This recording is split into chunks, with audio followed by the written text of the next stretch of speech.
Another beautiful night for baseball in Atlanta. It's Chipper Jones bobblehead night tonight at Turner Field. No bobbling, no wobbling by the Braves. They're playing good baseball, and they try to win a series outright tonight against the visiting San Diego Padres. All year long, Braves baseball on Sports South is being presented by Academy Sports and Outdoors. The right stuff, the low price, every day. Good evening, friends. Joe and Chip back with you at the ballpark. A very special night here at Turner Field for Chipper Jones. And speaking of not wobbling or bobbling, you can say that about Chris Medlen in the starting rotation. He gets the ball tonight for Atlanta, and he and the Braves on quite a roll. And we've talked about what he has meant to the rotation throughout his career with the great record for the Braves behind Chris Medlen. And this year, no different. He's made 3 starts, and he's 2-0. His most recent outing came against the Mets at the end of the last road trip, and he pitched into the 7th inning. And like his 2 starts prior to this one, he gave up no more than 1 run. He got some ground ball outs. He got some strikeouts.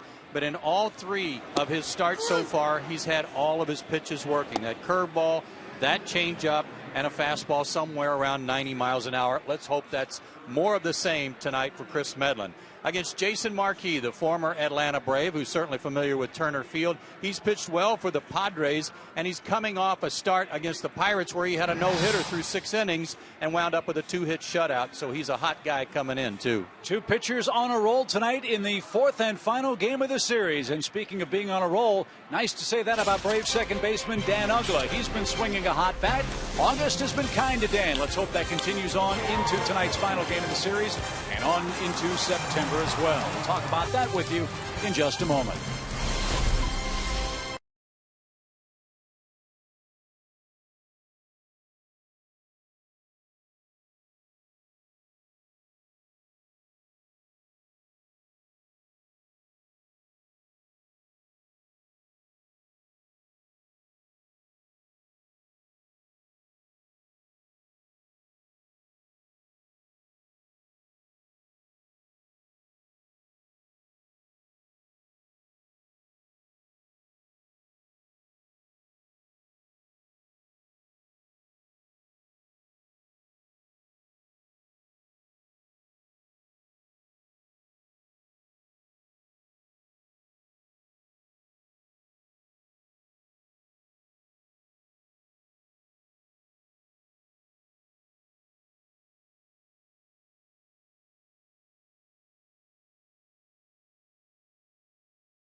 With the San Diego Padres, Dan Uggla's been swinging a hot bat for the Braves, and as Yogi Berra would say about the month of August, and Dan, it's deja vu all over again. It is. August was his best month last year in his first year with the Atlanta Braves, and it seems like this month is going to be no different. He's on a tear right now.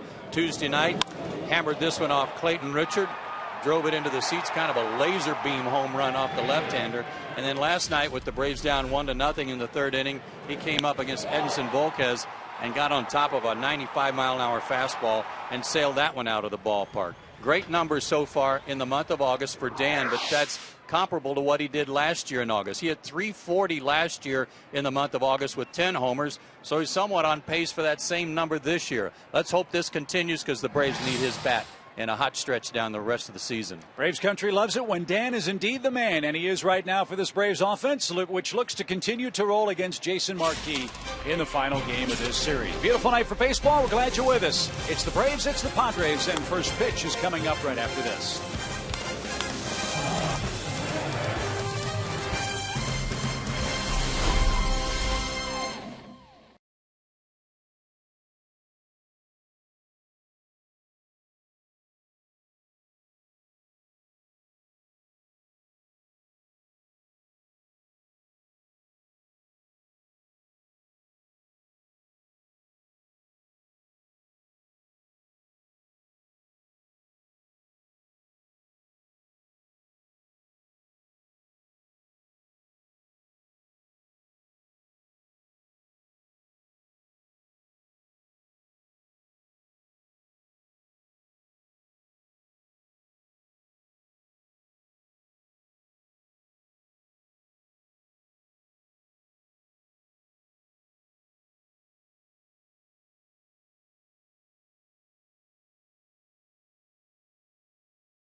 Padres series this evening. The Braves come into play tonight, 4.5 games behind the Nationals. They are 68-49 for the year, 19 games above 500. Playing good ball in August, as Joe mentioned in our pregame show. Great baseball since the All-Star break, and we hope it continues tonight against San Diego. And this lineup is presented by Buddy Black. Logan Forsythe back in the leadoff spot. Chase Headley's had a great month of August. Carlos Quentin's got some thump. He's in left field with young Yonder Alonso at first. Will Venable, Cameron Maben, John Baker, and former Brave Jason Marquis, back from his stint with the Minnesota Twins in the American League, pitching good ball for the Padres. Yeah, that was his only stint in the American League in his career. Everything else has been spent in the National League. He's been with a bunch of different clubs. We'll talk about that as he gets ready to pitch tonight. But these two teams meet again in about 10 days down in San Diego. Braves will try to make it 3 out of 4 over the Pods tonight. A good crowd on hand on Chipper Jones bobblehead night. Padres come in 13.5 games out in 4th place out west. Boy, they had a little rumble today in Pittsburgh. The Dodgers really got after umpire Angel Campos. Had 3 guys ejected, including the manager. And it's like the Pirates. I think the Pirates were leading last I heard. May have won the ball game, but kind of wild goings on at PNC Park today with the Dodgers and the Pirates. Dodgers will be in here tomorrow. And maybe even without Matt Kemp. Maybe he'll get suspended and won't appeal it. That would be awful. 3 starts so far for Chris Medlen this year. He's 2-0 with a 1.62 ERA, 4 walks and 16 strikeouts. so far in his 16+ innings of work. And time for his 4 keys to pitching success. Well, you just saw that 4 walks in 16 innings. That's not many at all. But don't give him any help. This club, the Padres, having trouble scoring runs. Just 1 run and 11 hits in their last 2 games. And keep him busy. Something else about his first 3 starts. 16 innings, 6 double plays turned behind him already. That's very impressive. So keep those infielders busy. Throw strikes tonight, and you shouldn't have any trouble. So if Chris pitches well, that means the defense needs to be on its toes, and the outfield certainly has been with Prado, Bourne, and Hayward. Chipper, of course, in the lineup on his bobblehead night with Freddie Freeman at first, Uggla and Giannis up the middle, and Brian McCann is working behind the plate. Your umpiring crew is assigned by Major League Baseball shows Ted Barrett working the plate tonight. Brian Runge's at first, Marvin Hudson is at second, and Jordan Baker is the umpire at third base. Hardly a cloud in the sky tonight. Warm evening, 88 degrees. Gentle breeze out of the west at 5 miles per hour.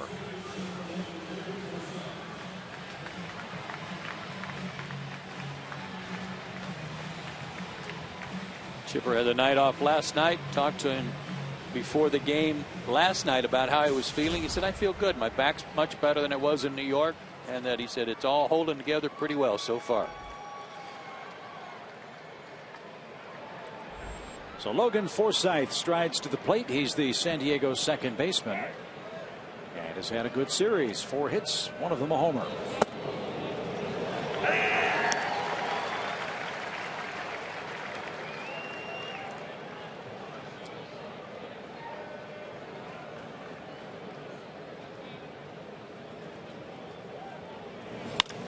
Line back to the mound.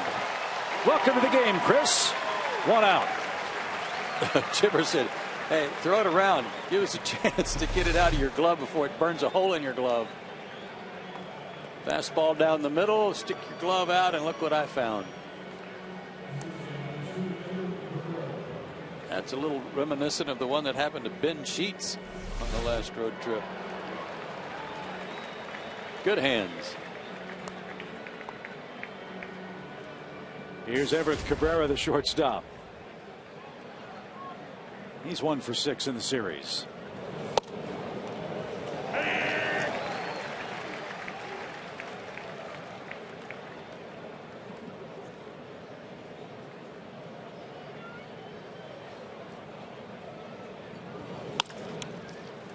Giannis is short.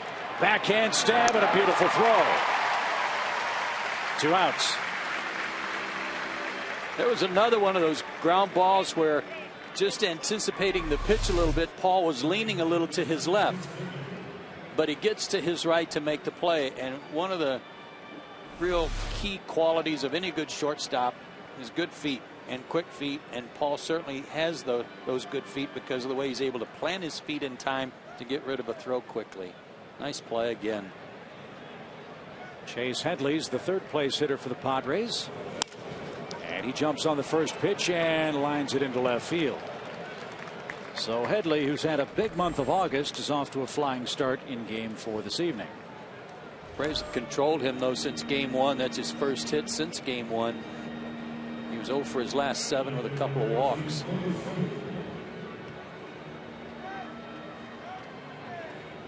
Chris has seen 3 hitters. He's thrown 5 pitches. Perhaps a sign of the Padres' offensive game plan? I would think so. The word's getting around. They advanced scouts are talking about how Chris likes to throw strikes, pound the strike zone, likes to get ahead in the count.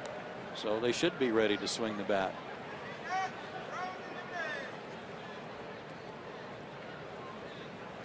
Carlos Quentin's the left fielder. And looks outside at ball 1.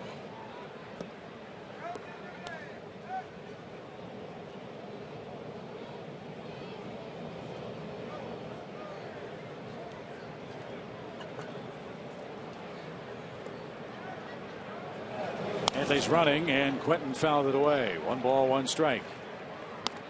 That was a break for Medlen and Brian McCann as Headley had a big jump.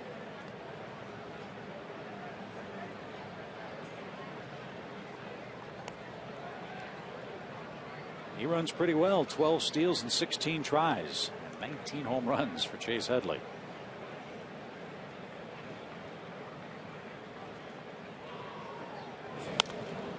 Popped up.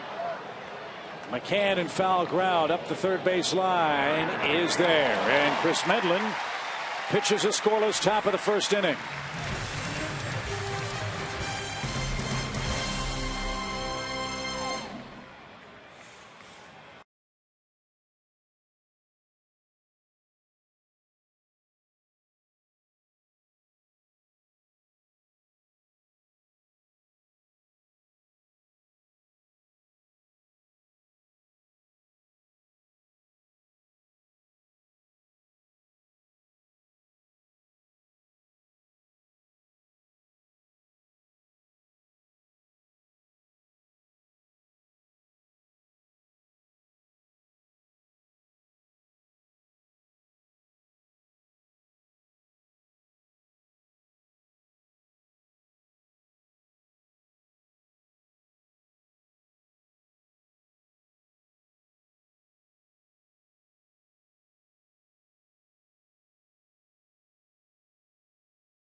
The top of the first, here come the Braves.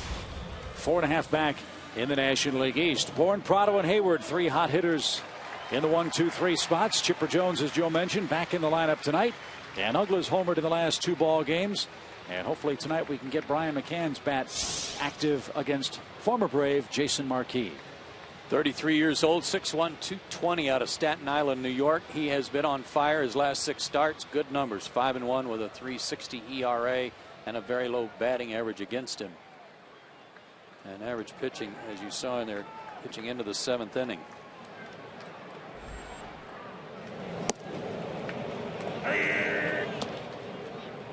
Strike 1 to Michael Bourne. Great start for Marquis last time out.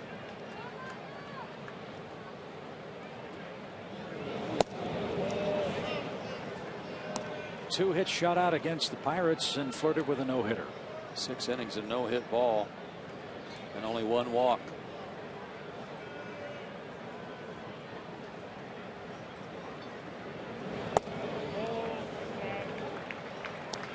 His numbers against his old ball club: 8 starts against the Braves, a 3-4 record, but he's won 3 of his last 4 starts against the Braves.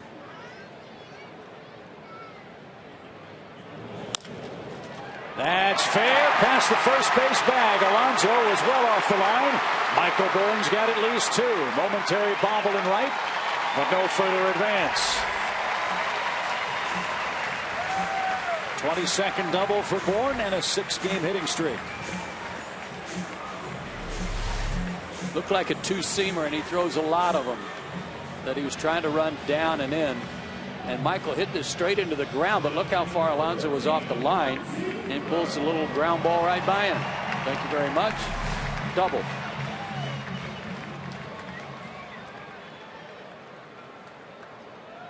That brings up Martin Prado, who's the hottest hitting Brave right now. He's got 4 consecutive multi-hit games.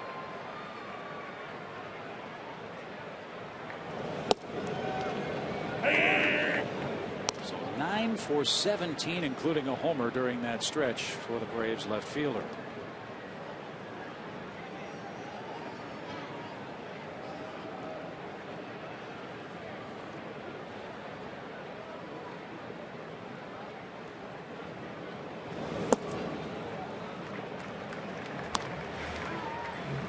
Nice to get a lead here in the first inning against a guy who's been pitching real well. Braves 6 for 25 with runners in scoring position in this series. And right now Martin just thinking about trying to get him over.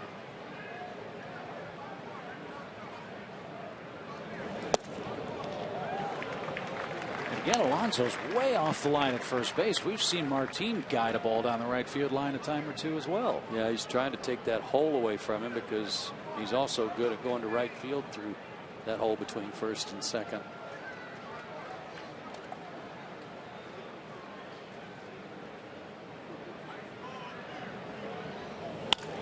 Line to second. And no throw to second. Forsythe hardly had to move. Martin tried to do the right thing, but is the first out. Here are the 4 keys for Jason Marquis tonight. He is the Marquis the slider. He also throws a lot of cutters, 2 seamers, 4 seamers, fastball 90 to 91, and a changeup. And a good bat. He is a good hitting pitcher. 5 career homers. Jason Hayward with a man at second, 1 out. 19 homers, 59 knocked in.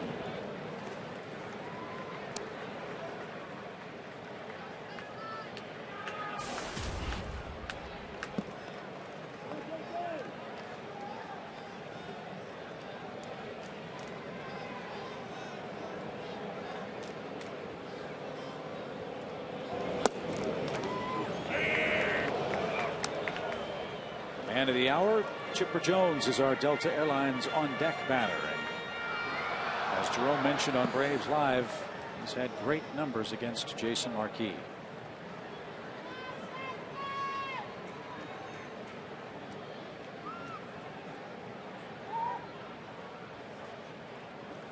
Since Marquis left Atlanta, he has pitched for St. Louis, the Cubs, Colorado, Washington, Arizona, and briefly this year for the Twins. He was 2-4 with an 8 ERA, and they let him go.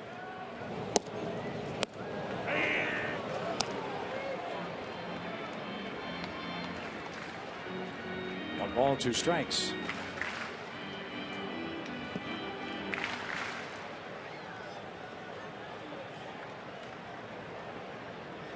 Bud Black's team heads back to San Diego tonight and start a series tomorrow night at home with the Giants.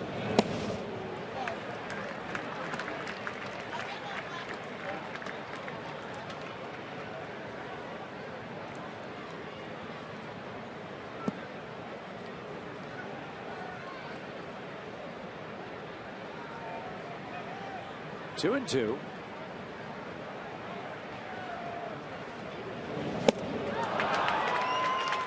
Jason swings and misses a 77-mile-an-hour pitch. He doesn't throw that pitch too often to right-handed hitters, mostly just to lefties. And there are some among the Braves hitters that think that it might be a split finger pitch. He didn't make a good pitch with it. The one before came back with it, and Jason couldn't lay off.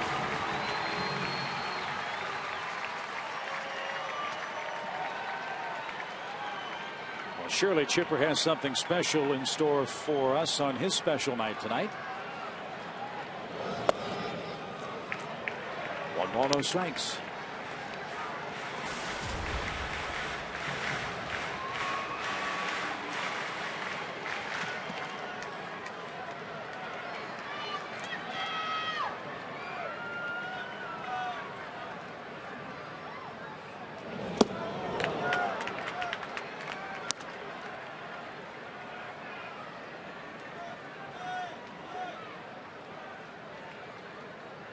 That was a good slider, biting right in on his hands.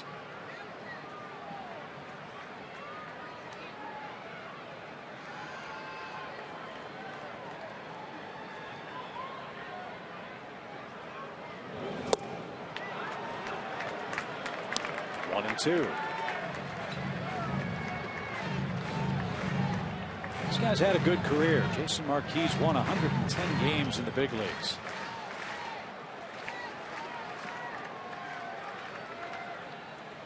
Pitched very effectively for San Diego. This is his 14th start for them. 2-2.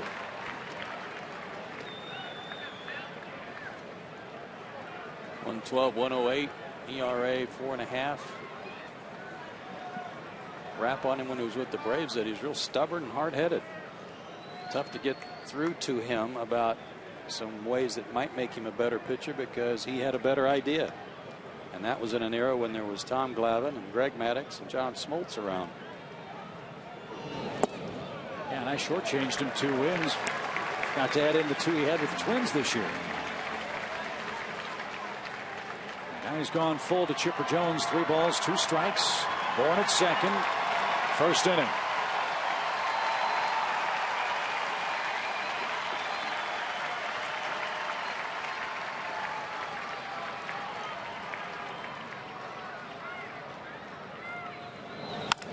High fly ball hit deep to right field. The ball is gone.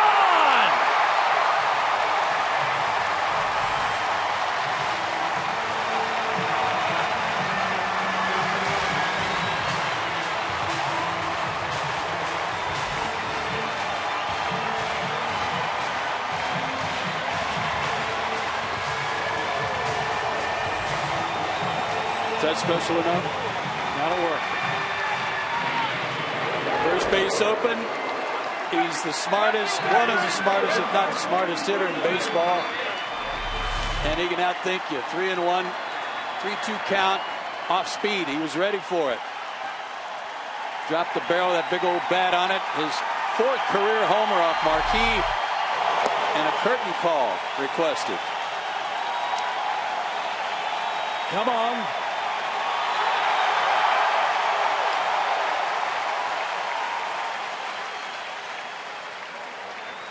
You bet, madam.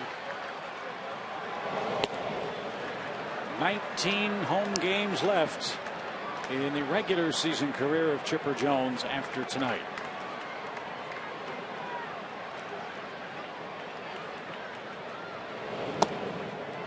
And not so coincidentally, I mean, the bobblehead is of him coming back to the dugout with his signature hand sign for "I love you."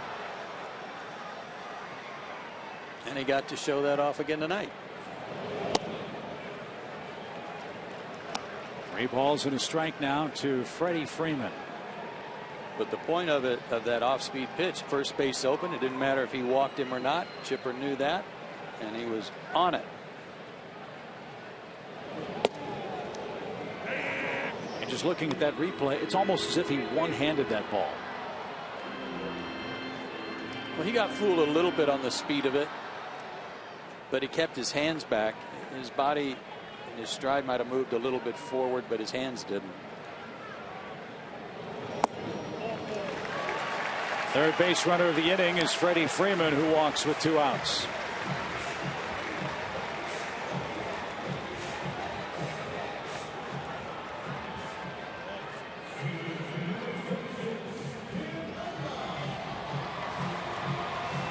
It's August, and Dan Uggla is heating up.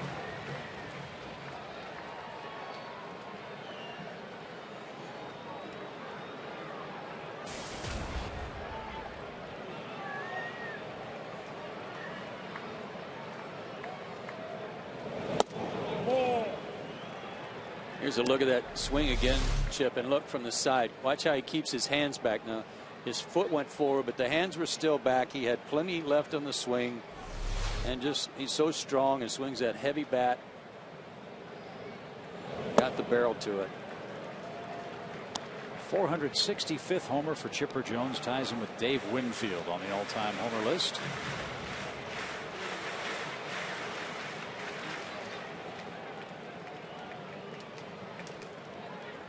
Carlos Delgado, number 30. That's a surprise.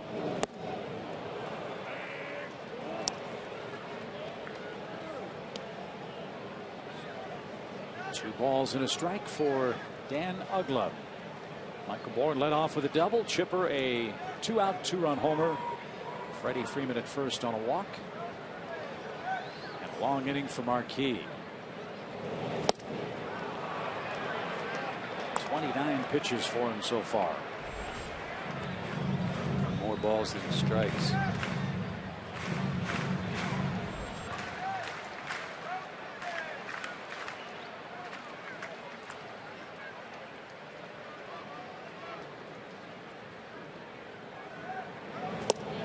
Swing and a miss, retires the side. 30 pitches for Marquis.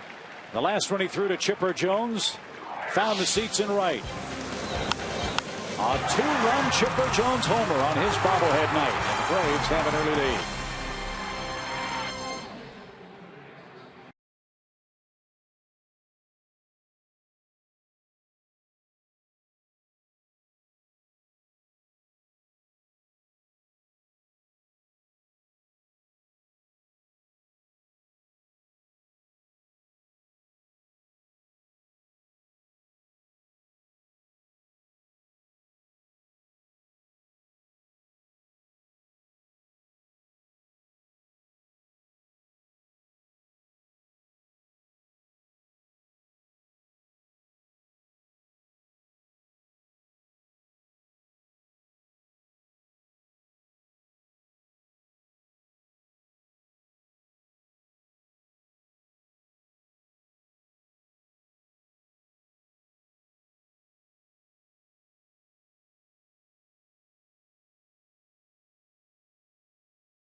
And by AT&T.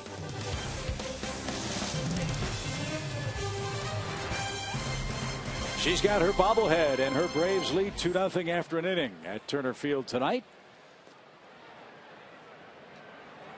The remarkable career of Chipper Jones continues with a season highlight moment in the game's first inning. And Alonso, first pitch swing.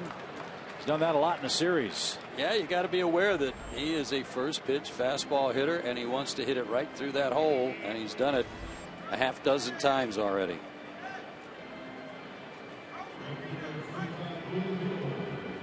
He's had some trouble with the breaking ball, but not that one. Not that pitch. His 6th hit here in Atlanta. And Will Venable, the right fielder, looks for his first base hit in the series. He's 0 for 3 in limited playing time. And a strike from Chris Medlen.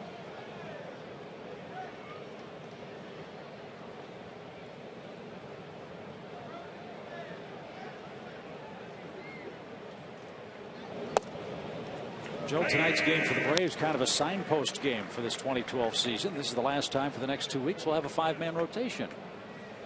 Starting tomorrow night with the Dodgers, Tommy Hanson will get the ball, and the next 2 weeks Freddie will use 6 different starters in turn. Do you know I missed that signpost? I went right by it. Did you? Yeah. DOT I slowed down. Toward third, diving play Chipper. Backhanded flip and a stretch in time. What a play! Wow!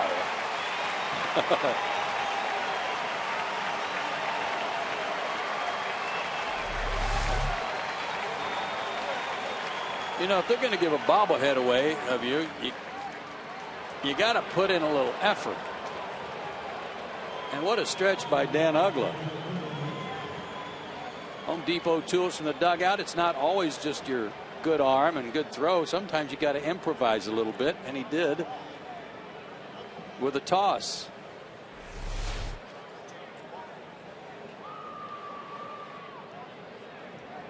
Cameron Maben, the hitter.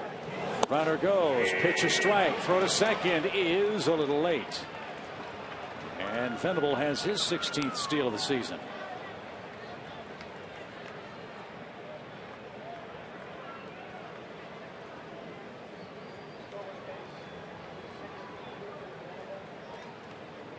Take another look at that catch here by Dan Uggla. He dropped the ball, but apparently for Marvin Hudson, he held onto it long enough. Like a double dribble. aren't you supposed to have to go into the glove and transfer the ball to your throwing hand for that to be a valid that out? was not in full speed either. That was a little slow motion, so it looked like it was in the glove a little longer than it actually was.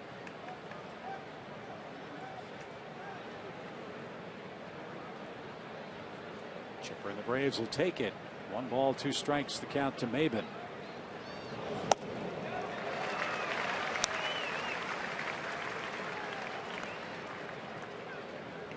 Ford had the count wrong. I beg your pardon. Now it's properly set. 0-2. The count to Cameron Maybin.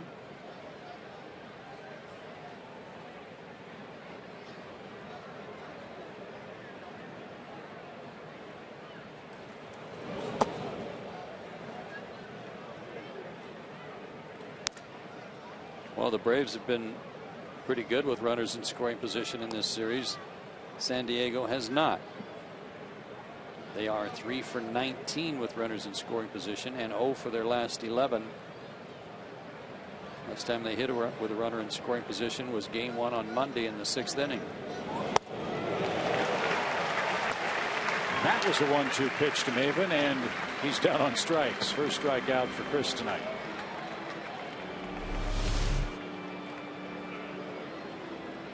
Change up and a butte. Just a straight change. And was going to be a called strike if he hadn't swung.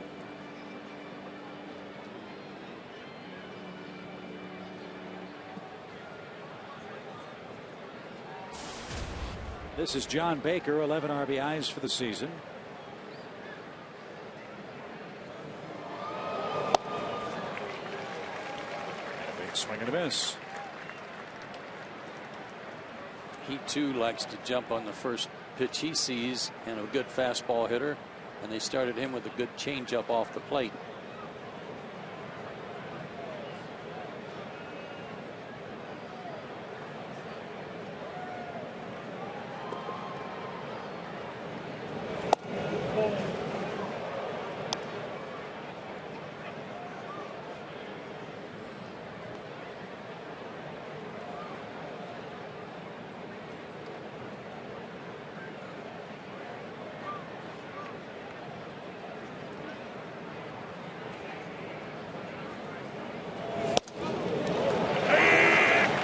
Caught the outside corner, 1-2.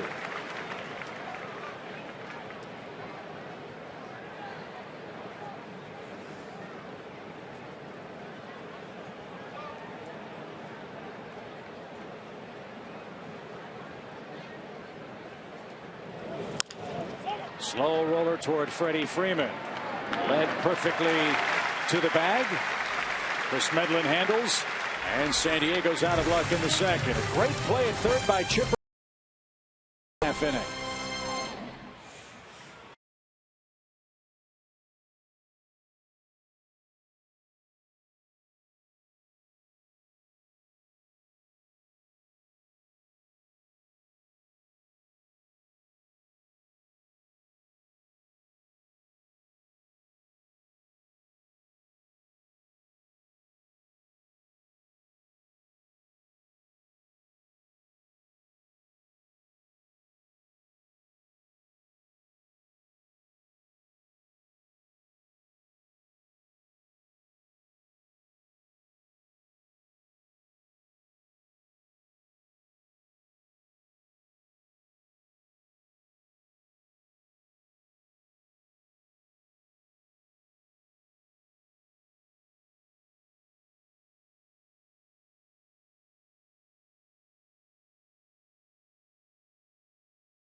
Lower third in the order up for the Braves tonight.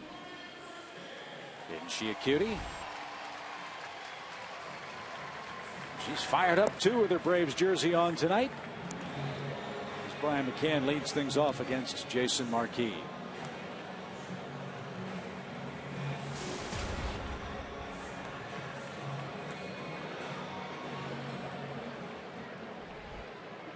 Got to get Brian going. He's down to 230 again at the plate.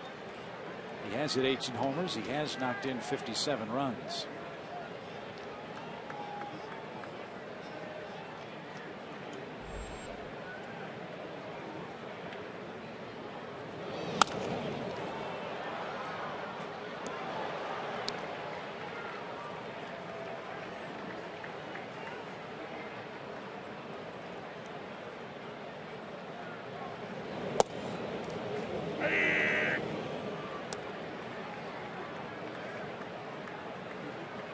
Tough month so far for Brian. Just one for his last 19.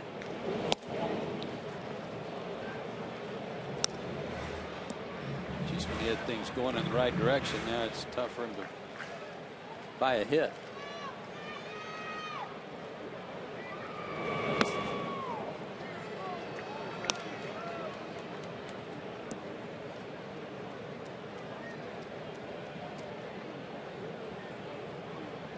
Great July, frustrating August. And a 2-2 count here in the second. Lined into center field. Cameron Maben's got it. Brian McCann is the first out. We invite you to stop by the Braves clubhouse store at CNN Center to pick up the official Chipper Jones retirement tee. You can find this memorable t-shirt and more at the Braves clubhouse store at CNN Center. Stop by today or call 404-523-5854.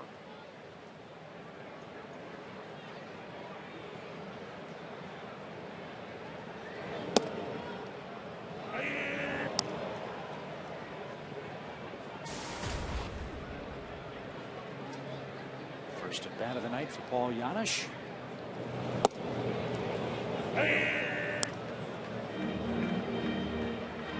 Quickly 0-2.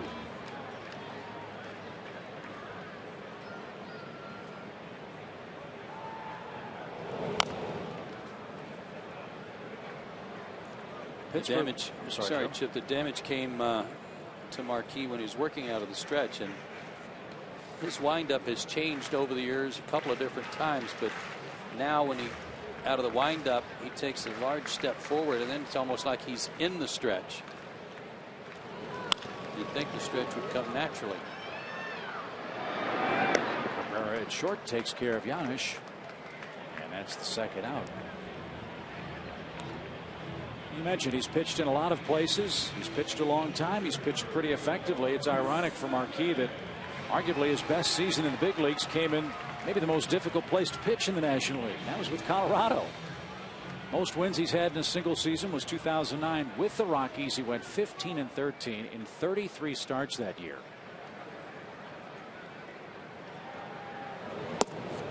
And then signed as a free agent with Washington and got hurt.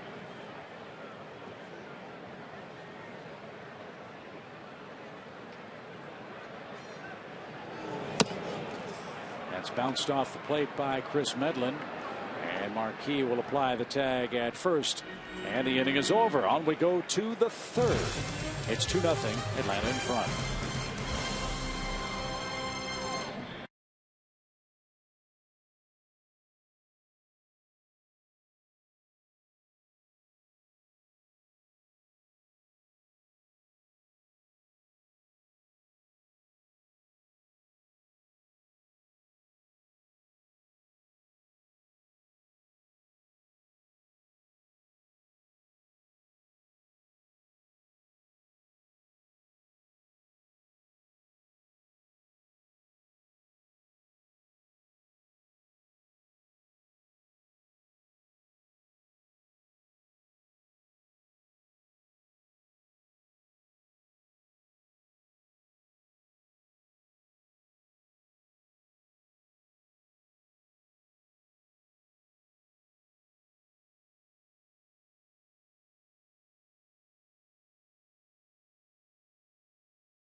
Provided all the offense thus far, and he's also made a tremendous glove play in the field. Welcome back to Turner Field. Tom Hart with you. I had a chance to sit down with Chipper today and talk about a wide range of things, and one of them was the many memorable moments that he's already provided his fans this season. Specifically, he talked about his 5-for-5 game. He said, yeah, I had 5 hits at the plate, but what made that day perfect is I had a chance to field my position perfectly. I made 3 or 4 outstanding plays defensively, and it was one of those nights where you walk out of the clubhouse and out to the car with your head back and proud and your chest out. He also, during the course of interview, guys, got goosebumps at least twice talking about what a memorable final year it has been. I think it's fair to say on his bobblehead night with that home run, he's provided some goosebumps for us as well.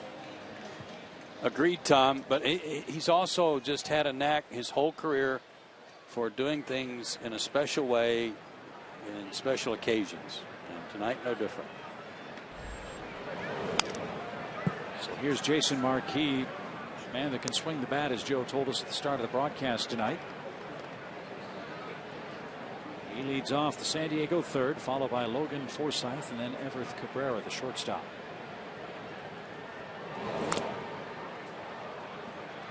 Right-handed pitcher, left-handed hitter. Hitting .276 this year. He just took a bite out of Brian McCann.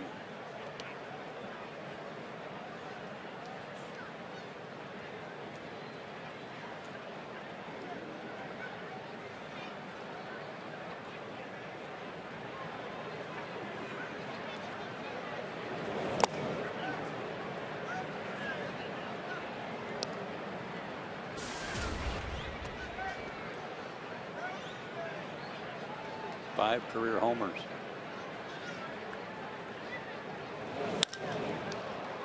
That's in the air to right center field. Will Jason catch up to it? No, he won't. Michael Bourne picks it up, and Marquis stands at second with a leadoff double, and that came on a 1-2 pitch. You can't pitch him like any other pitcher. There are other guys in the league that are like this, that can swing it.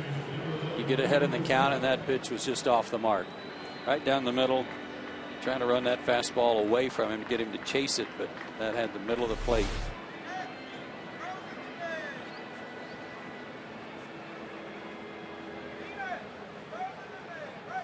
Braves appeal, thinking Marquis may have missed the first base bag. He apparently did not.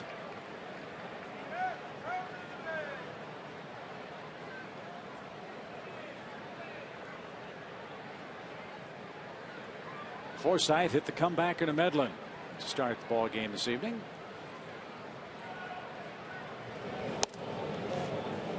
Showed bunt, took it high and away. 1 ball, no strikes.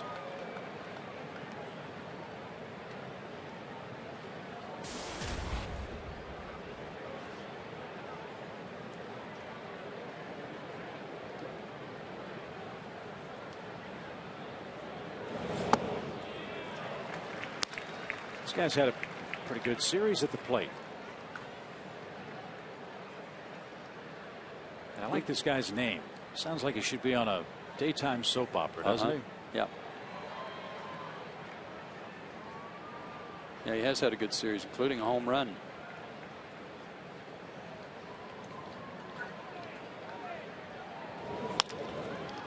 Ground ball to short, bobbled by Giannis, and he's still able to get his man by a quarter step. A rare fumble at short, but no damage done. Marquis to third, 1 out. And no panic. Even though there was a bobble, he had to hurry, and the good stretch of Freddie Freeman helped there. His Forsythe has also shown us the ability to run. He's pretty quick.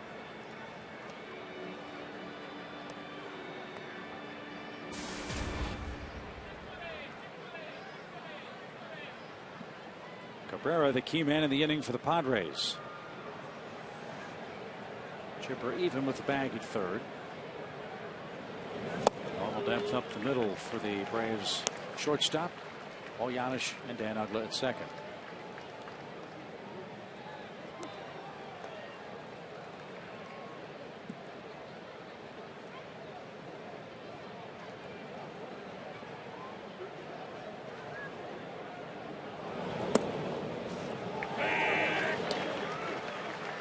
Again, the first 3 starts, Chris has had all his pitches working.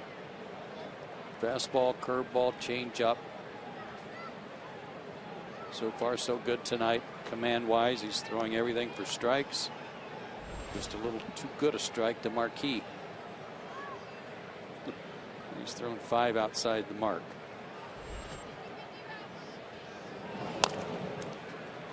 Little roller foul at first.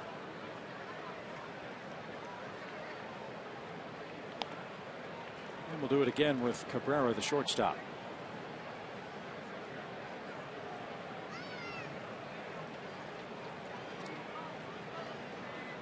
Give Bud Black a whole lot of credit. His Padres could have folded the tents after a miserable start to this season. And while they're still 15 games under 500, since June 12th, this club's 6 games over 500.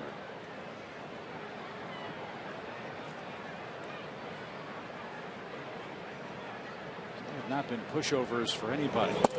As Chris just missed inside, 1 ball, 2 strikes.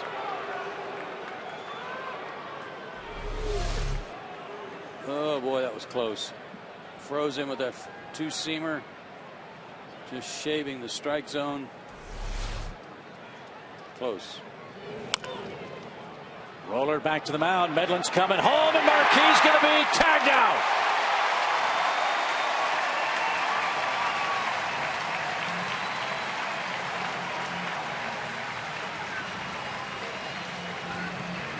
You have 2 very athletic pitchers tonight that field their position well in Marquis and Medlen.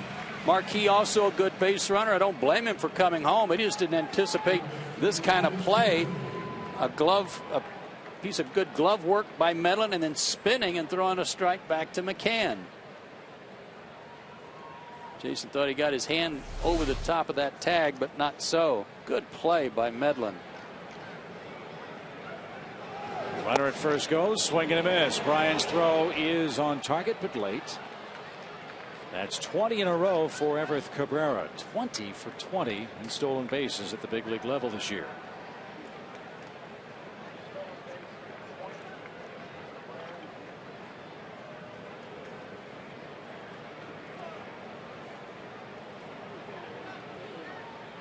And that's our Georgia lottery hitting the jackpot. Dating back to last year, 24 for 24, and he was 14 for 14 in AAA this year.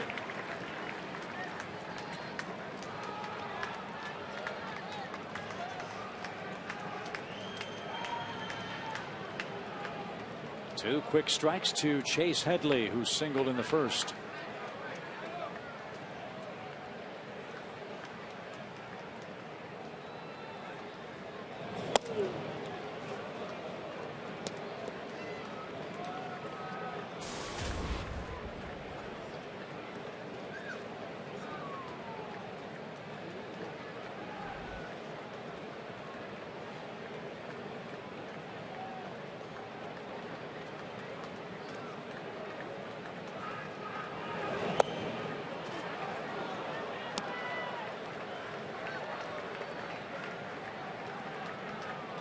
Just a little off in that spot.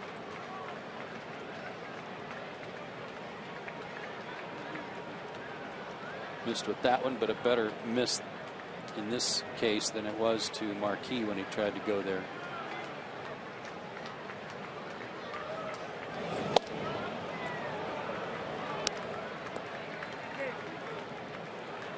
Now a full count.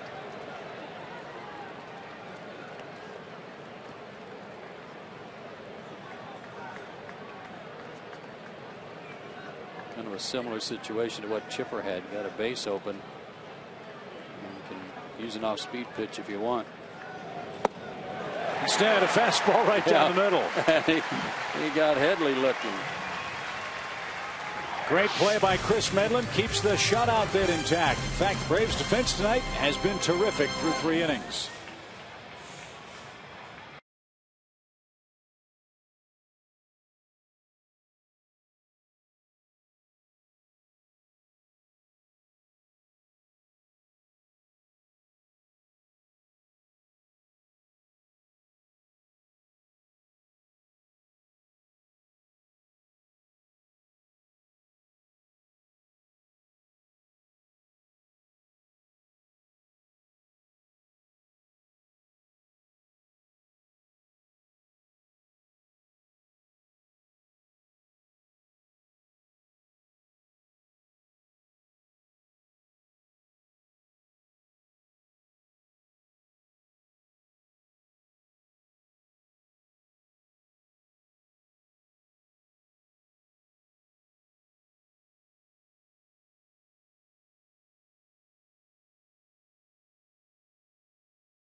Third inning. It'll start with Michael Bourne, Martin Prado, and Jason Hayward.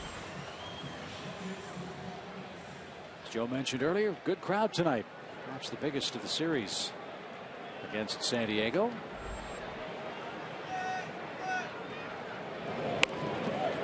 And Michael, a bunt try, and it's foul at third for a strike.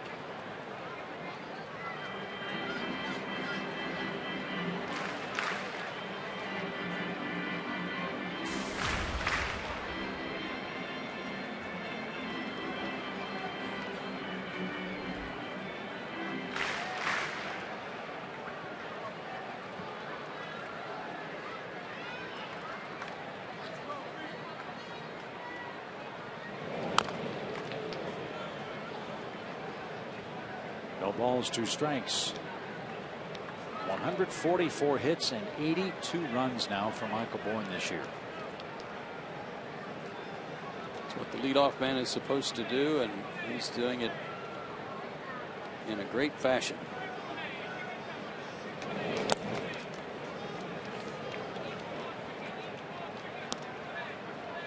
Score runs.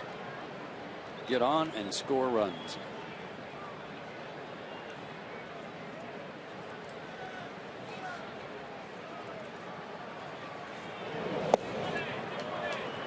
Marquis strikes him out to start the third.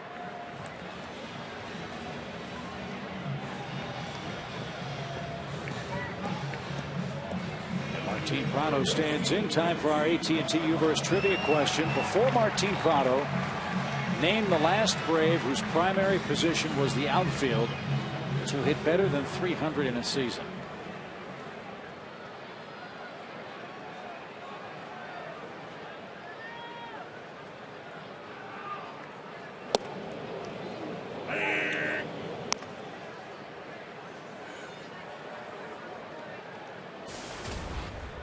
Has there been anyone since Gary Sheffield? Chipper played the outfield for a year.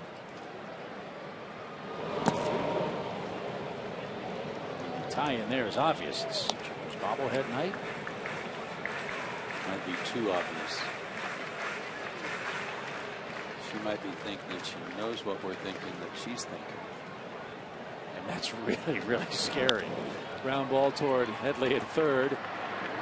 He'll wind up and throw out Prado for the second out of the inning. Medlen's turned in some good glove work in this series. You don't get to see the teams in the West very often. You're not sure just how good players' all-around game is. You read about Chase Headley and all of his offensive exploits this year, but doesn't really tell you much about his glove work or the fact that he's stolen 12 bases.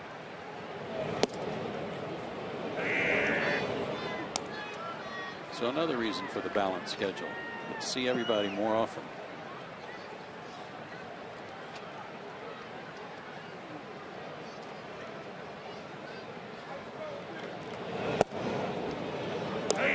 Strike 2 to Jason Hayward. Jason struck out on, was it a split finger, you thought, at 77 miles an hour? It was a changeup, and sometimes it's believed that his changeup,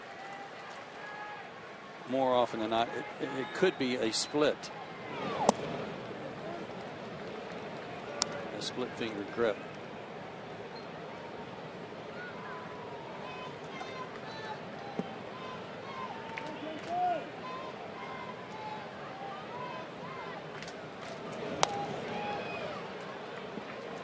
Foul back to the screen. 1 ball, 2 strikes. 8 o'clock in Atlanta. Braves batting in the bottom of the third inning. Joe Simpson, Tom Hart, Chip Caray from the ballpark. Big night for Chipper Jones already. A 2-out, 2-run homer in the first inning. Chris Medlen starting for the Braves again. He's allowed just 3 hits in his first 3 innings. Braves have an early lead, a chance to gain a half game on the Nationals, who are idle tonight. Braves start play 4.5 back in the East.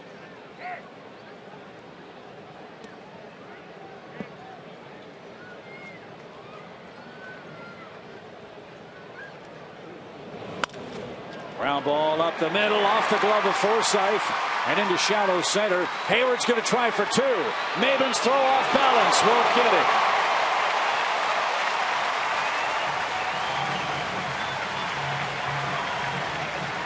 A hustle double.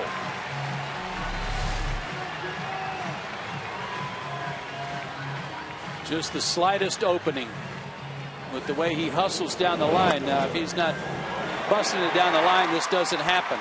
Just the slightest opening gives him a chance to stretch it out. And with two out, he's in scoring position. And history repeats itself for Chipper Jones. Runner at second, first base open, two outs in this, his second at bat of the game. He hit his fourth career homer against Marquis back in the first.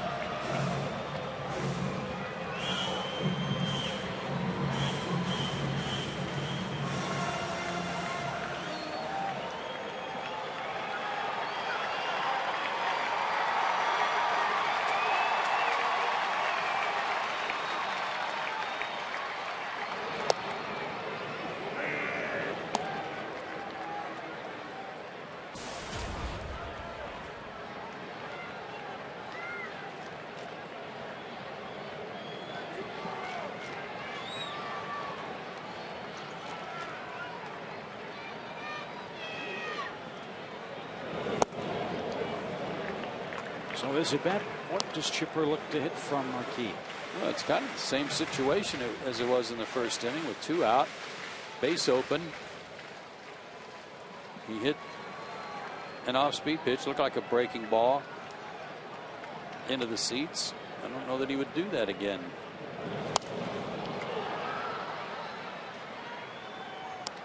It was our Coors Light Cold Hard Blast.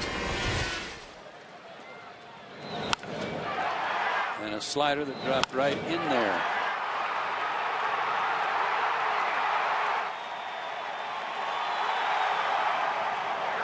And a curtain call too. Great way to start the night.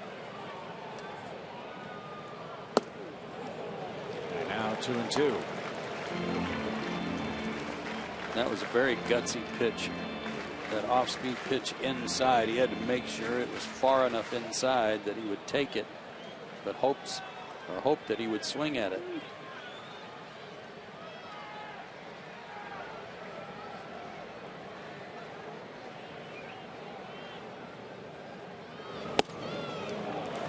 Oh, Marquis thought that was belled high.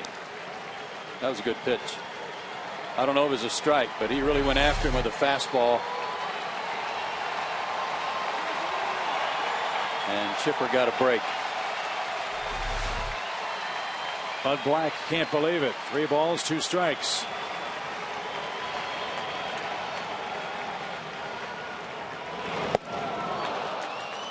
That one strikes Chipper out.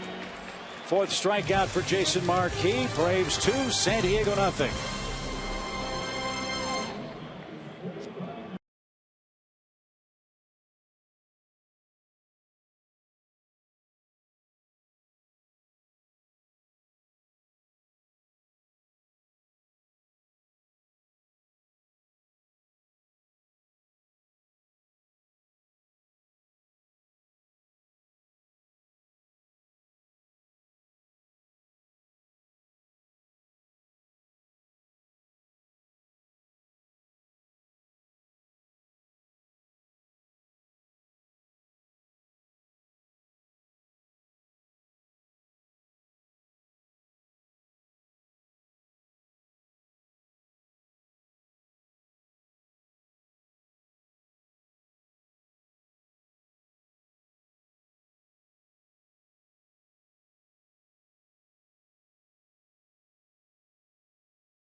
Now, they are, well, you're right, sir, about that. They are decked out for the occasion. I like her outfit better. I know you do. I would say they were into this game. There was some planning that went on. Yes. They didn't look at each other on the sofa at 6:30 and go, hey, you want to go to a game? I sure hope they didn't. We could just think of you had that sitting around the house. But they're having a good time. So are the Braves and Chris Medlen. As Carlos Quentin leads things off. He popped out to end the San Diego first. Hasn't been an easy night for Chris tonight. No, he hasn't had to use a lot of pitches because he throws strikes, but he hasn't had a 1-2-3 inning yet.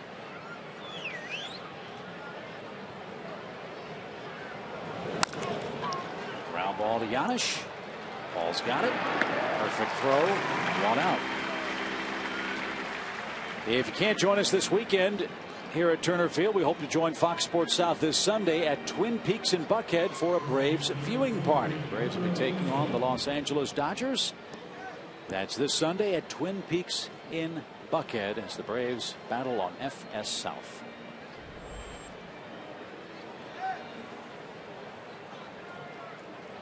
Here's Alonso, notorious first pitch hitter. And ball one outside. One of your keys tonight, defense on its toes. It has been for Chris. Yeah, keep them busy. And he's helped himself with a couple of good plays, and an easy roller to the mound retires the San Diego first baseman. He's definitely one of those guys that you look at and refer to him as another infielder, another guy that can field his position and help out. Already speared that line drive to the first batter, saved a run with a good play off the bat of Everett Cabrera. And good reactions there, as he likes to remind us, a former shortstop. So he would qualify as an athlete. I would definitely say so. No qualms.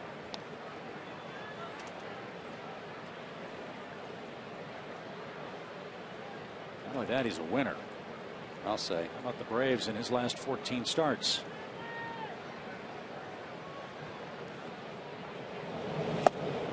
They're 14-0 in his last 14 starts. Chris isn't, but the team is. That's the longest run for a Braves starter since John Smoltz. And the Braves won 15 of his starts. 1996. Fly ball to center. Michael Bourne tracks that down.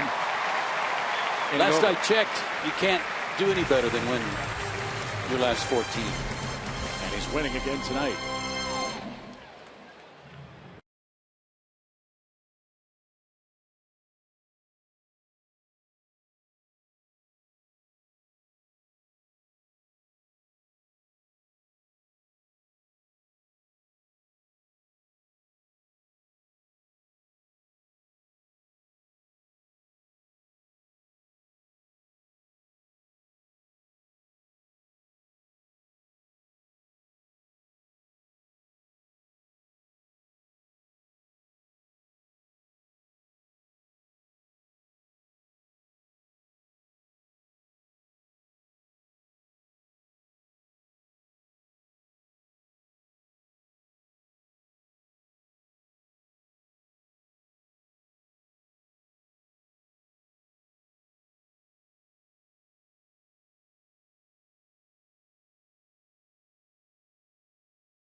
And all season long, Braves baseball on Sports South is being presented by Academy Sports and Outdoors. The right stuff, the low price, every day.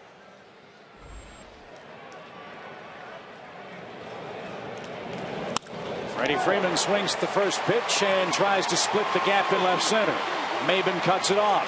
Freddie's going to try for two. The throw is going to beat him.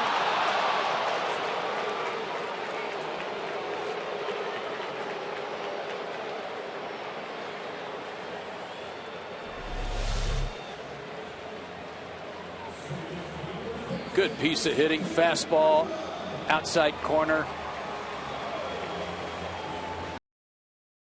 Fortunately, he gets maybe a little carried away after watching his pal Jason run,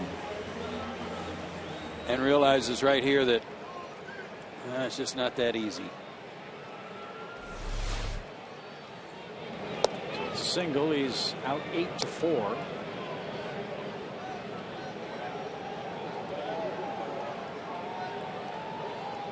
Here's Dan Uggla. Never criticize a guy for hustling.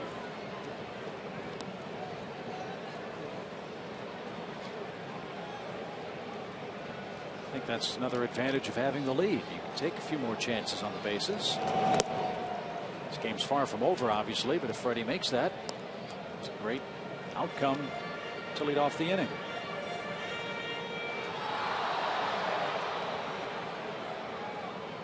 Made a fine throw to retire. Yeah, he did. First out. He did. Freddie will probably be over there beating himself up a little bit about it. Why did I go? But no fault there. Good try, good hustle. And you're right, with the lead, makes it a little different. If it's late in the game, you're down a run. Different mindset.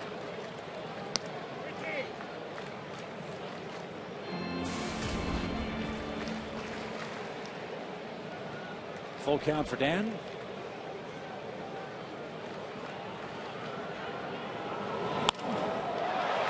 a high fly to left. Quentin drifts back and makes the grab. And that's the second out. Got away with one there. Marquis did. Looked like a slider, a front door slider, and it got in on Dan just enough that he didn't quite barrel it up.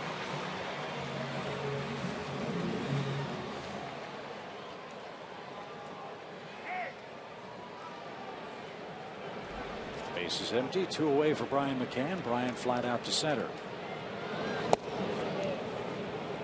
1.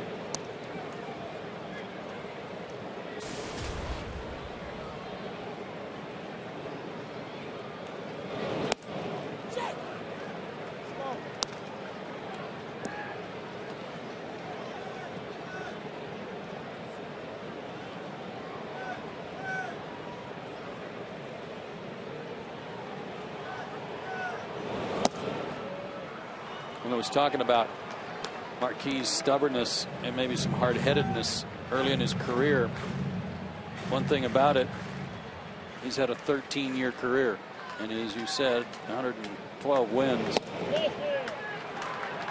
So certainly hasn't been something that held him back, and being just and also ran journeyman pitcher, although he's been with a lot of teams. But the question is, could he have been even a little better than he is and has been? And I think when he was here, was offered a lot of guidance from Leo Mazzoni and from those pitchers that I mentioned earlier. Wasn't always well received, to the point that I was told by at least one of those 3 pitchers I mentioned that I'm done. You know, I've tried, but I'm done. Maybe Jason's a Frank Sinatra fan. He wanted to do it his way. That was very much the case. He was 14-15 with Atlanta and a 4.5 ERA.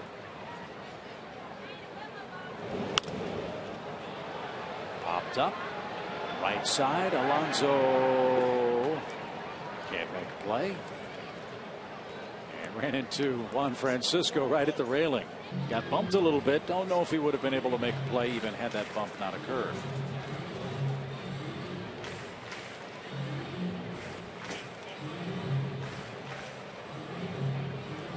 Yeah, Marquis was sent to the Cardinals with Ray King and Adam Wainwright, the deal that brought Eli Marrero and J.D. Drew to the Braves.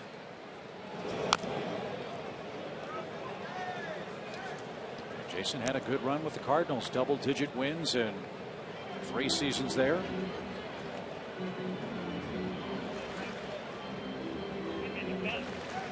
It was another one of those deals where if the Braves had been able to re-sign J.D. Drew, would have made that deal look a whole lot better.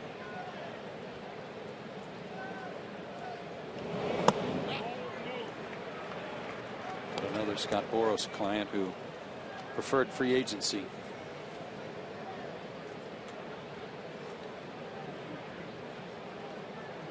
Two and two to Paul Janisch, who grounded out his first and only time up. And he'll line one over third. And Brian McCann will move to second base. Third hit of the series for Janisch. Braves in business with Chris Medlen coming up.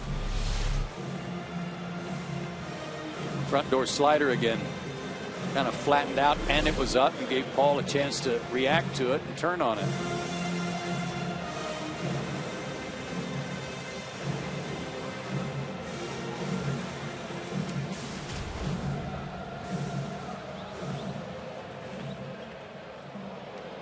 Chris rolled out to Jason Marquis to end the Braves second.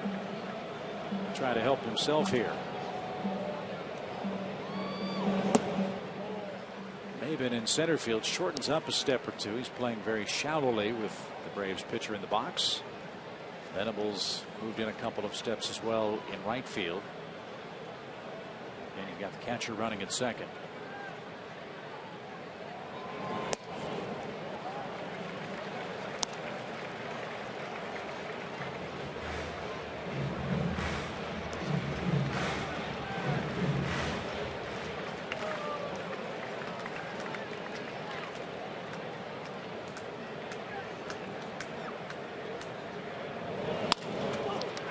Nice play by Marquis, and that will retire the side. He surrenders a couple of hits and a walk, but no more runs, and we move to the 5th.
Upcoming schedule.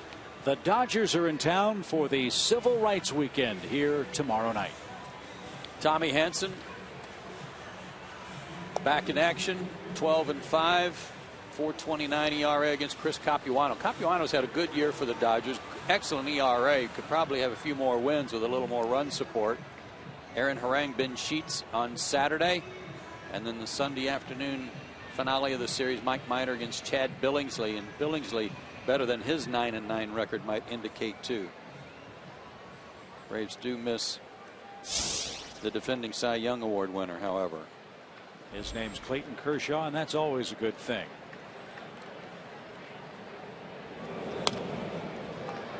So Cameron Maben in the top of another fifth. Fouls one out of play for a strike. Medlen struck him out in the second inning.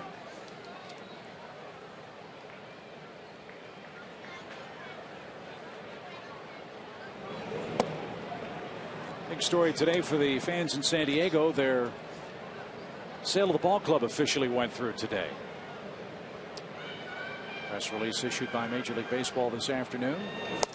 A transfer of ownership from John Moores to a group led by the Seidler O'Malley families and Ron Fowler during the quarterly meetings, which were concluded.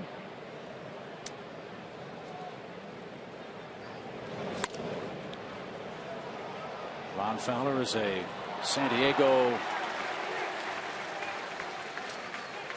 beer distributor. And of course, the O'Malley family, grandchildren of Walter O'Malley, the patriarch of the Los Angeles Dodgers for so many years. And Phil Mickelson involved in that ownership group as well.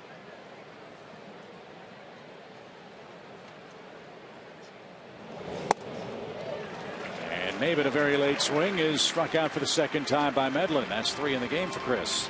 Chairman Emeritus of the Braves, Bill Bartholome, is at the ballpark tonight. I had a chance to visit with him before the ball game. As you see the strikeout through that fastball right by him. And Mr. Bartholome very happy and excited. Stamp of approval on the purchase of the Padres by the O'Malley group. And Mr. Fowler. High fly to left by Baker. Martin Prado drifting back shy of the track. And that's the second out. Even talked about how the son and nephew of Peter O'Malley would be moving from L.A. to San Diego, and how in many cases that's a hard thing to do, to get people to move out of Southern California, out of L.A. down to San Diego, but they're going to do that. And we touched on this earlier in the series. You played for the Dodgers when the O'Malleys owned that ball club, and I'm sure you have very fond memories of their stewardship of the Dodgers, and perhaps that'll continue with San Diego. Just always first class. Everything they did. They've got wonderful building blocks in place. Great ball club, terrific manager, fantastic TV deal. And now the ownership situation is settled, and we'll see what happens with San Diego in the National League West down the road.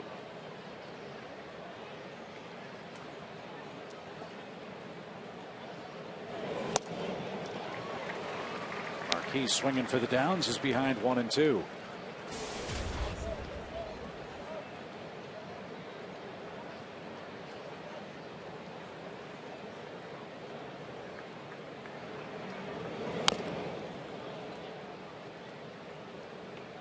Tell you one thing, the rivalry between the Padres and Dodgers will probably be heating up a bit. Yeah, it'll ramp up just a little. Hopefully the new ownership will give Buddy Black a chance to continue. Marquis is struck out looking. Chris Medlen starting to settle in now as he works a scoreless fifth and leads 2-0.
By Jamison Inn, by the Georgia Lottery, and by McDonald's.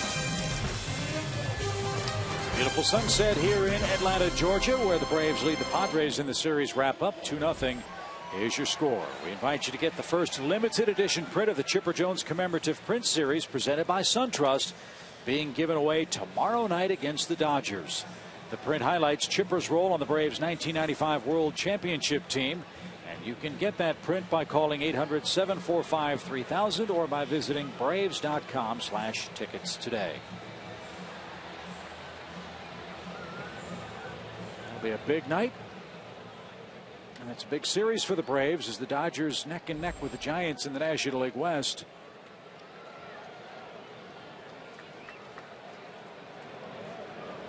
It also has to be considered for a wild card spot. Giants entered play today. San Francisco 1 game behind Los Angeles out west and 4.5 back of Atlanta in the wild card. Dodgers about the same spot. So really important that the Braves play well against Los Angeles. Wrap up this homestand in good stead.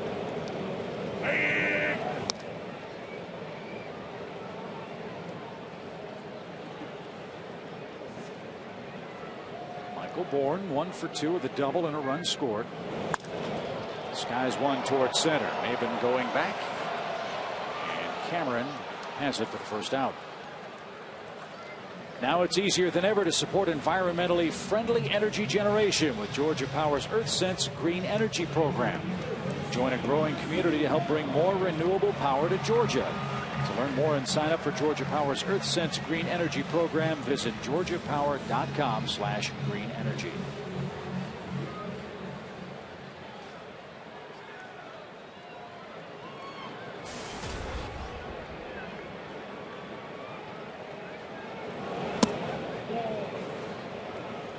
One to Martin Prado.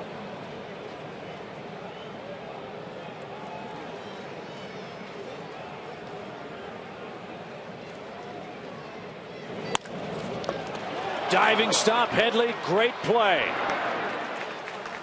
2 outs. Heartbreak for Martin.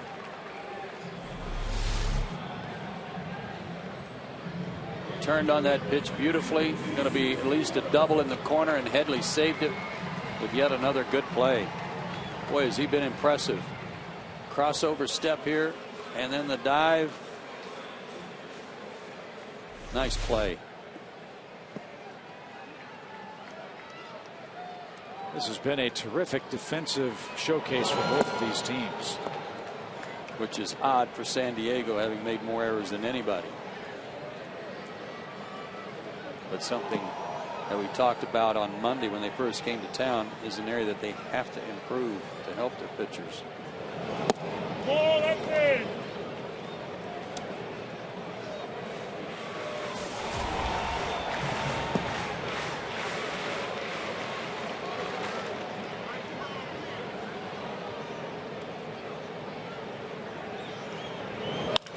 High fly ball, bell to deep right. Forget about that one.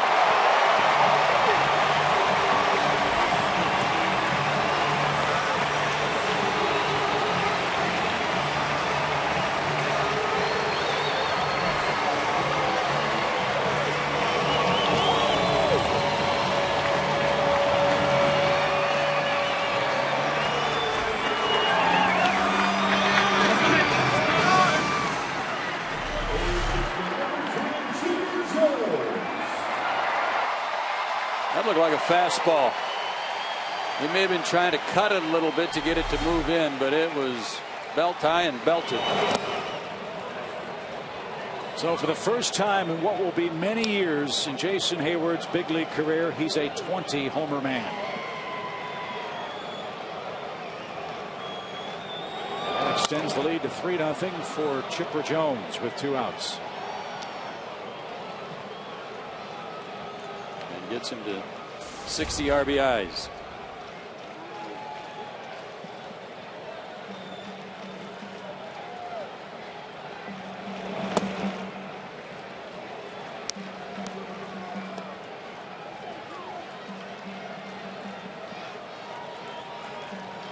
It's a good idea, Josh.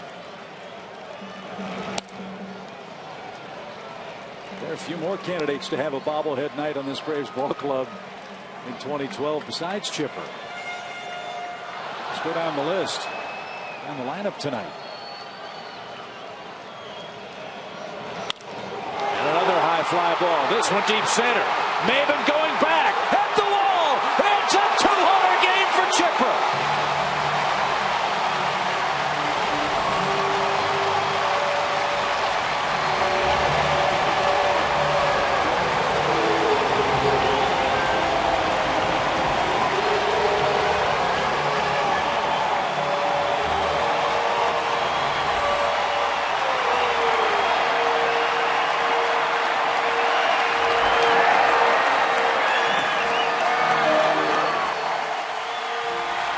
Back-to-back jacks.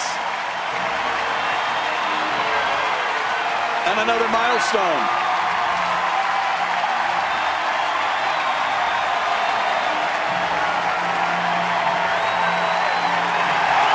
His 2,700th hit.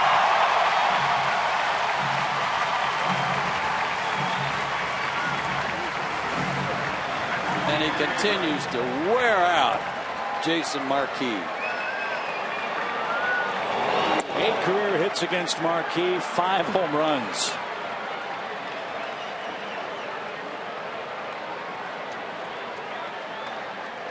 So the Braves enjoy a 4-0 lead. Back-to-back bombs by Jason Heyward and Chipper Jones in the 5th inning.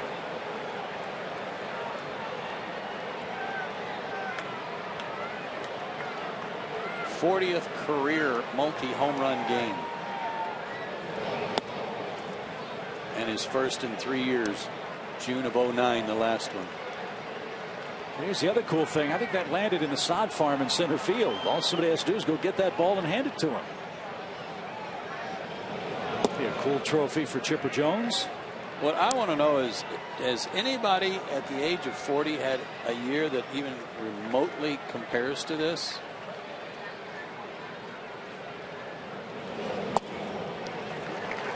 Second walk earned by Freddie Freeman. Marquis having all kinds of 2-out trouble in the inning. I would have to think someone has, but boy, oh boy, if they've had a year beyond this at age 40, that is really something. Love the smile on his face.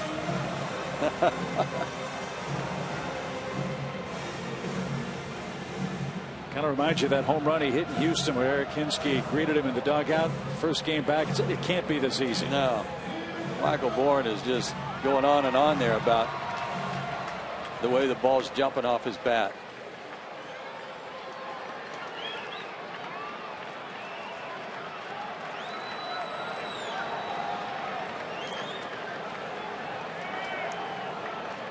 Dan Uggla tries to keep the inning alive. He has struck out and has flied to left.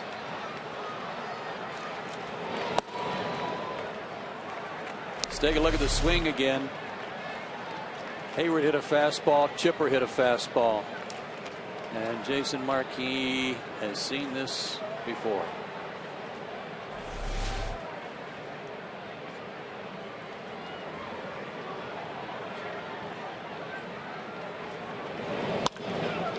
Medlen can't get that one. It's headed for the corner. Freeman around second, on his way to third. Brian Snitker's going to stop it. It's a double for Uggla. They're at second and third with 2 outs.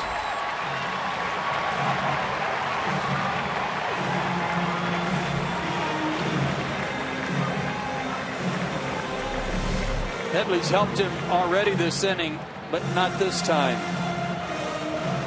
This one was hooking and just under the glove.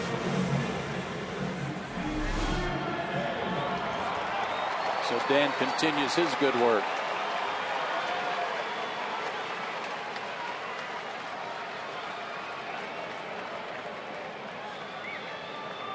But Black trying to get the attention of everyone. And with the roar of the crowd, nobody could hear him. He wanted to walk McCann.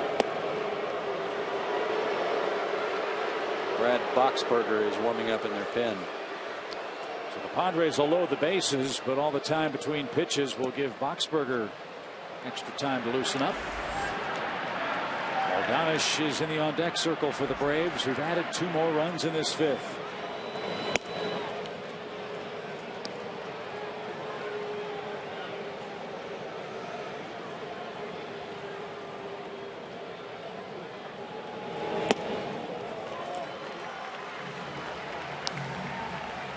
Yanish is coming up, and Bud Black is coming out to get Jason Marquis. Take another look from the side, and look, the emphasis here, point of contact on this fastball. Look at this, got the bat out front, point of contact right out here, not back here, and that's why the ball jumps with a full extension to dead center field. That didn't scrape the wall coming down. That was back there close to the batter's eye. What a night. And I'll bet if you took a picture of all of Chipper's homers from the left side, most of them would look exactly like these tonight. 4-0 your score. Bases full of Braves when we come back.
Baseball from center field.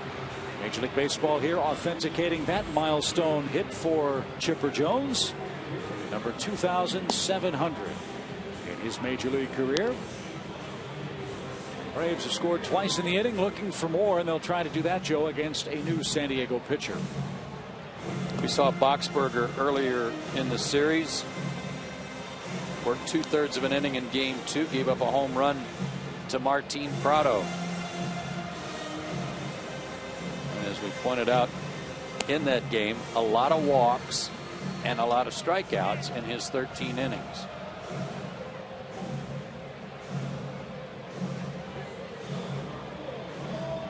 And remember, the first 2 outs of this inning, Michael Bourne backed Maven up onto the warning track in center field, and then Martin Prado was robbed on that shot he hit to third.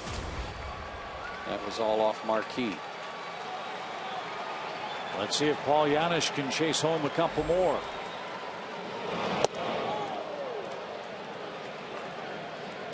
Pair of former Reds squaring off here. Boxberger, part of that big deal between San Diego and Cincinnati. That was the Matt Latos Edinson Volquez transaction.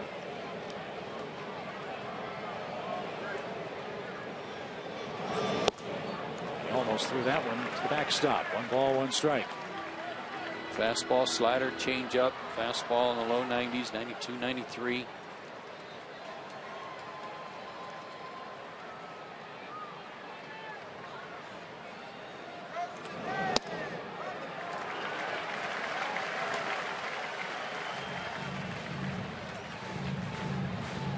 Good hitters count here again for Paul Yanish.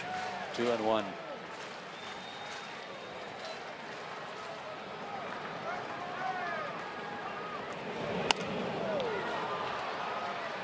Now 2-2.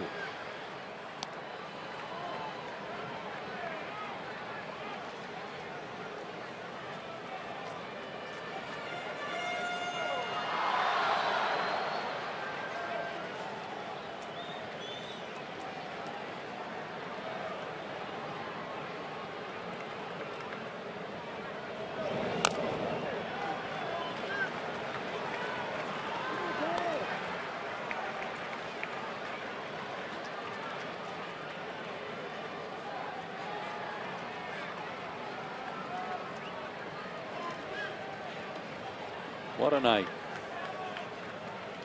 We're only in the 5th.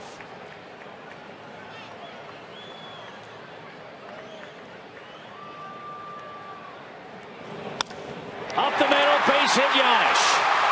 Freeman scores. Uggla streaks around third. Ball cut off. Throw to third is in time to retire Brian McCann. But 2 runs do score on that Giannis hit to center field, and the Braves extend their lead to 6-0. The ball's flying out of Turner Field. Chipper Jones has gone deep twice, and we're through 5 in Atlanta.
Is our score. Chris Medlen pitching beautifully. And let's see if we can get our AT&T Uverse trivia question right tonight.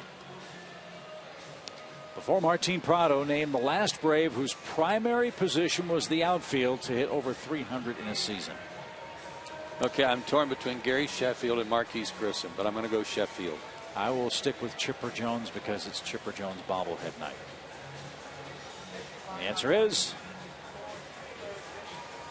well, we at least talked about him earlier. That counts as a win in my book.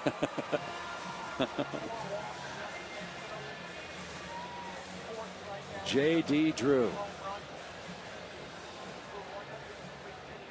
Never forget years ago, Dad was talking about how J.D. had such quick reflexes as a major league hitter as Logan Forsythe bats. And Dad said infamously, oh, that's from dodging all those traffic cones down in South Georgia.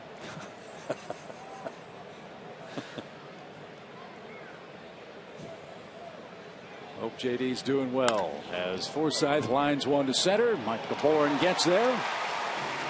And Medlen rolling merrily along. He's allowed just 2 base runners since the end of the 2nd inning. And it's time for tonight's Academy Sports and Outdoor Leaderboard tonight. Fewest errors in the league, the Atlanta Braves. No secret there that 2 teams leading their respective divisions, the Reds and the Nationals, playing good defense as well.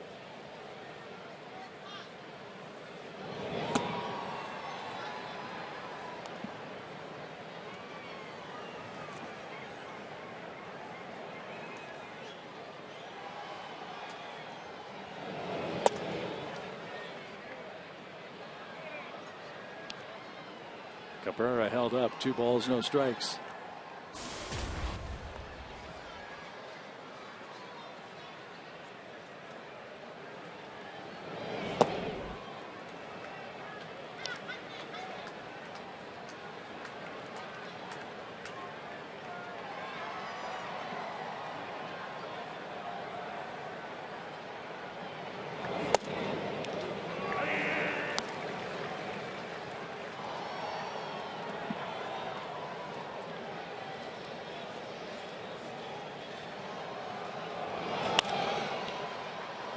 Liner foul. Chris Medlen's back to make it a 3-2 count. For Medlen, it's kind of deja vu again. Remember his last start against the Mets. The Braves got him 8 runs against Johan Santana after 2 innings. And he rallies from a 3-0 count to strike out the shortstop. His 5th punch out of the game. Atlanta got him 2 in the 1st, 4 a moment ago in the 5th, and he leads big in the 6th. And that's 11 in a row he has set down since the double by Marquis in the 3rd.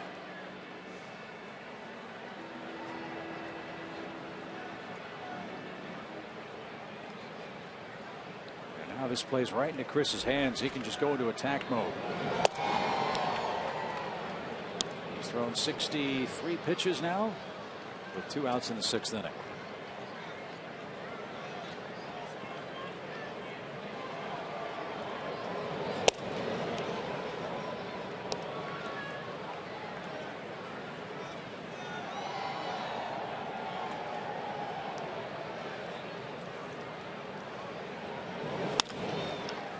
Headley hooks a single into right with 2 outs. This guy's made a believer out of me. 28 years old. He's in his 4th year. Really started coming into his own after 2.5 years of hitting in the 260s. Last year he hit 289, but battled some injuries. Didn't hit a lot of home runs. 2009, 12 homers, 11 homers in 2010.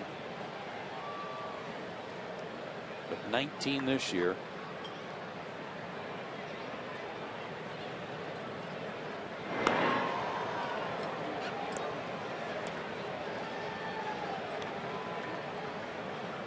Home runs is very impressive work for any major league player. 5 of those 19 have come at Petco Park, and that's another reason why San Diego, like the Mets, is maybe considering changing the dimensions of their park to help some of their young hitters drive the ball more effectively. There are some rumblings about moving the fences in.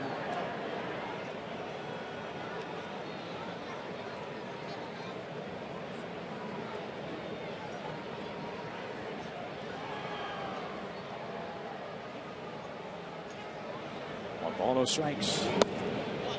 Carlos Quentin takes low. It's now 2-0.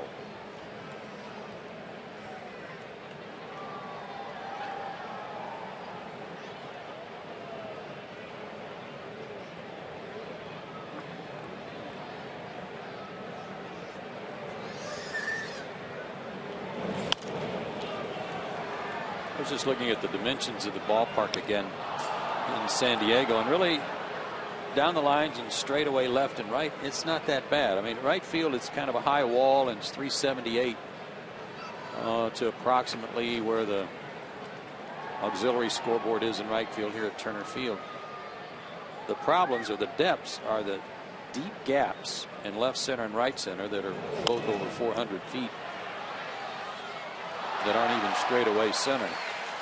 So that might be an area that they look at. Left field's very fair. Straightaway left field 357 compared to, say, 380 here at Turner Field.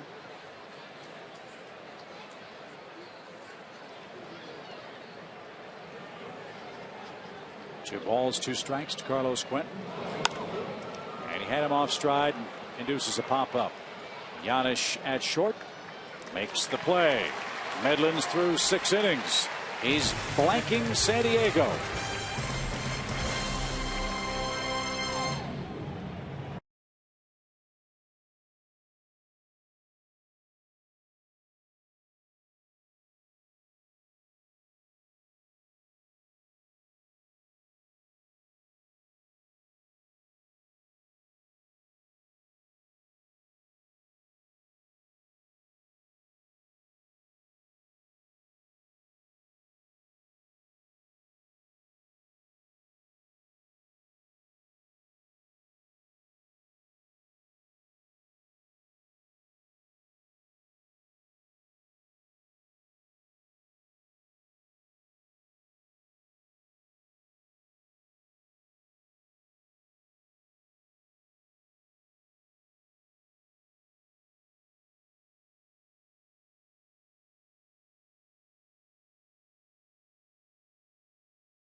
and the Cold Train.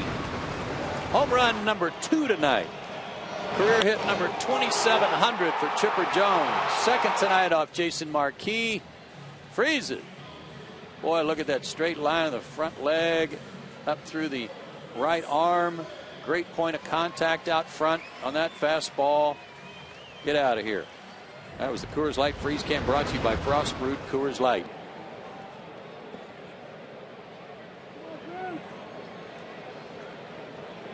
Well, happy birthday. And Chris Medlen to work.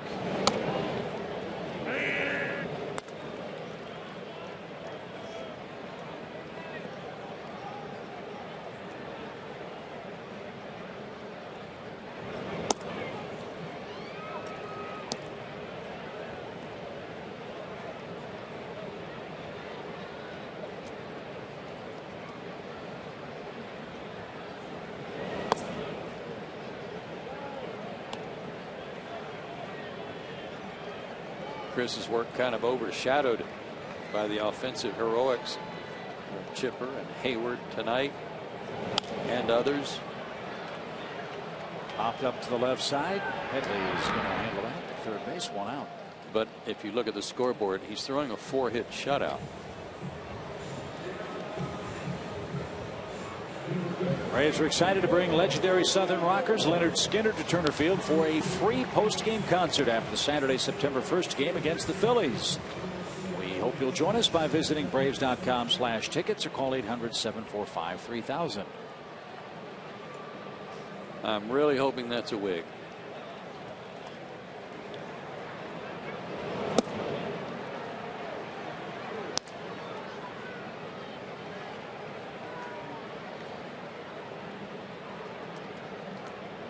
Thankfully.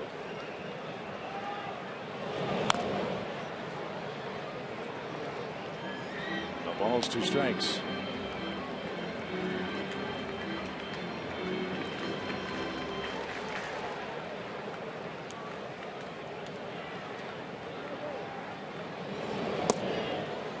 Michael's the second out.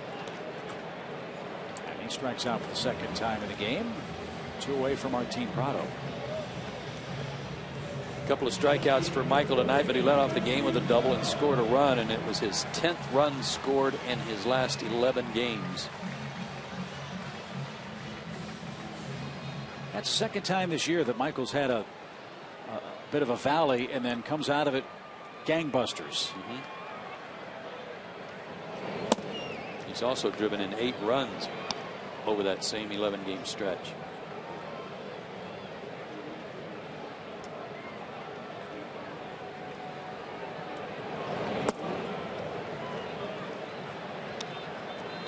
Prado.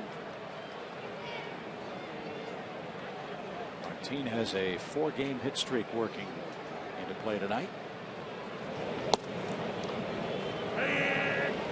He and Medlen, the only 2 in the order tonight that haven't reached base either by hit or walk. But he got robbed by Headley earlier, you might remember.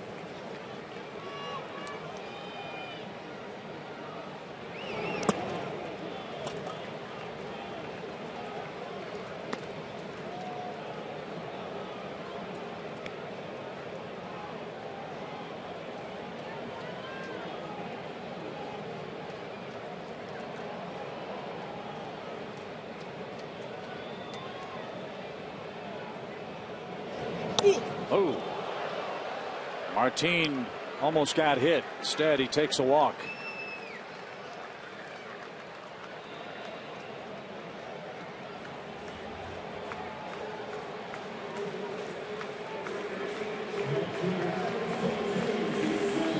Jason Hayward touched one off last time up. His 20th home run this season.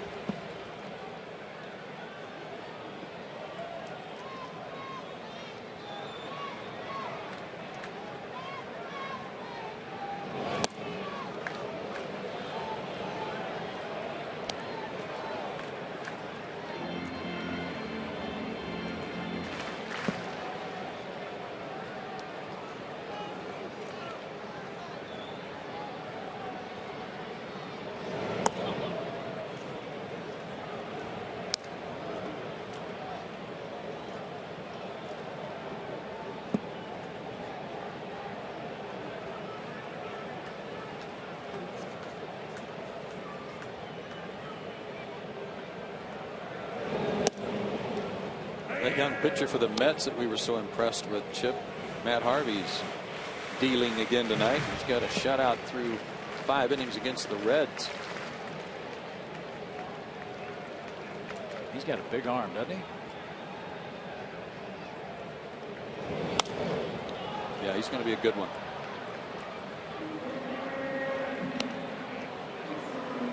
Dodgers are here tomorrow night. They played in Pittsburgh earlier today. It was a crazy ejection-filled ball game.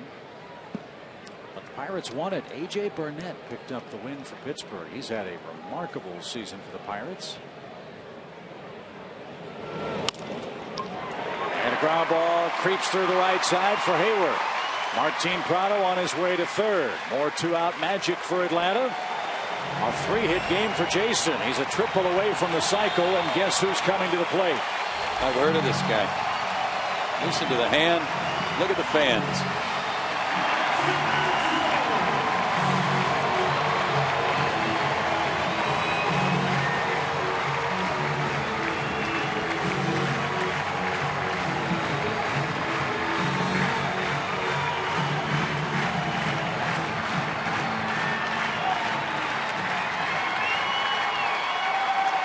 You're missing out, folks. You're not coming to the ballpark to watch this dude play.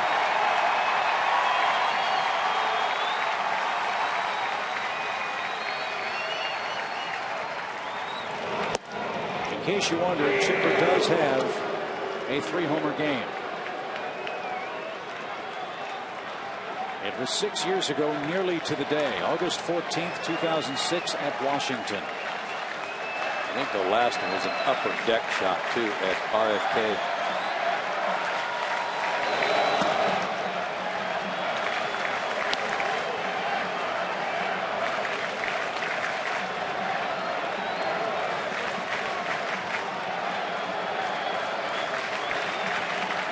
One ball, one strike. Everybody on their feet.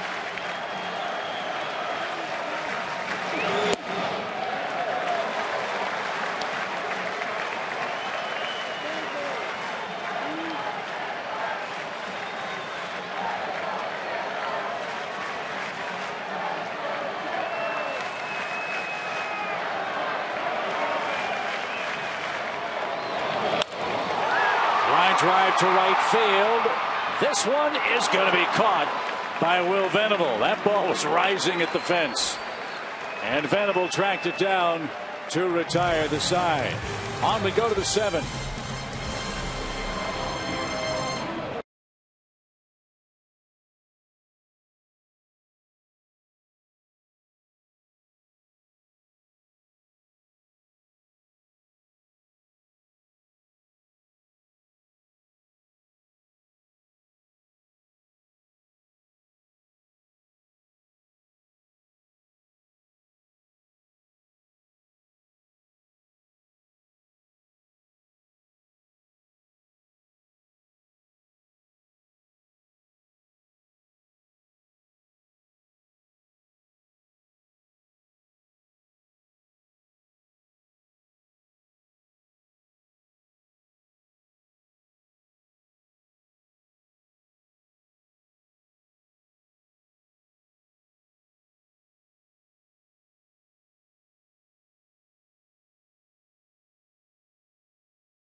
The great defensive play he's turned in as well this evening.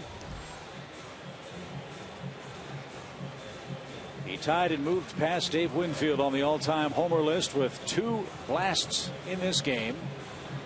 And he has supported Chris Medlen to the tune of a 6-0 score as we head to the 7th.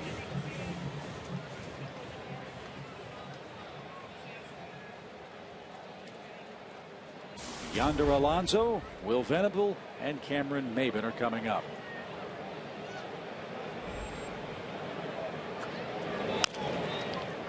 Medlen gloves that. One pitch, one out. He's had a handful of those tonight. And tomorrow, a very special start to the weekend. It's the Delta Civil Rights Weekend here at Turner Field. Events include the Beacon Awards Luncheon presented by Belk and supported by Kia Saturday afternoon, and the Delta Civil Rights game that night. Visit Braves.com/civil rights or call 800-745-3000 for tickets.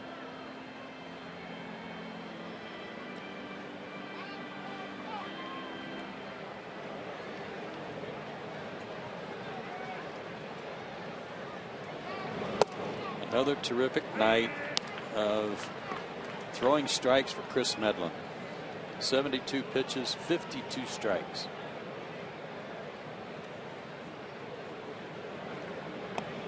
And you say, well, he's got a 6-run lead. Yeah, and he's throwing strikes, but he hasn't had a 6-run lead all night. He got 2 in the first. The Braves broke it open in the 5th. And would you say it's fair to say, Joe, that he's pitched so well that he's frankly forced himself into this rotation? Well, I don't know about that, but I know that he's pitched so well that you can't ignore him. How's that? And you could line everybody up and make arguments, I think, on behalf of everyone lately in the way they've pitched, but there's no denying what he's doing.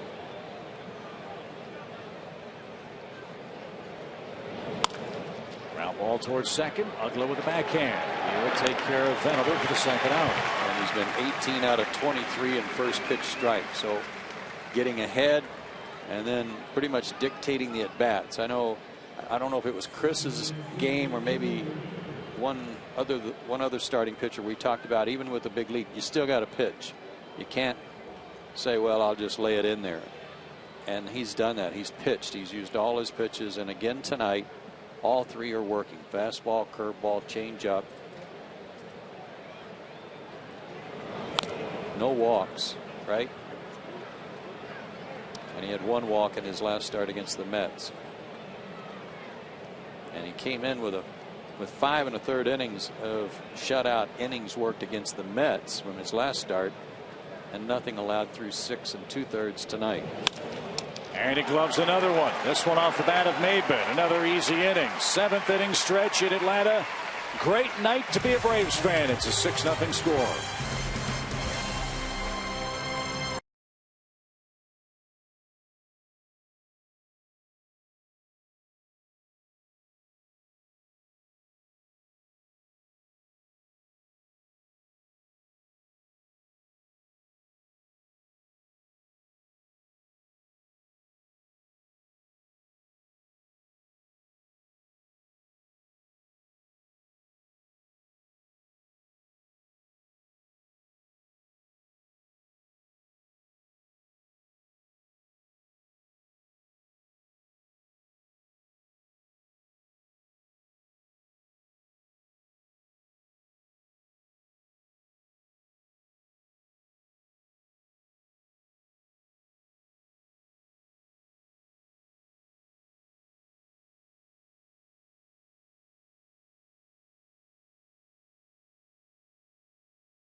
Time for tonight's SunTrust solid performance. And Joe, you asked about the season Chipper Jones is having at the age of 40 and whether he had any comparable company.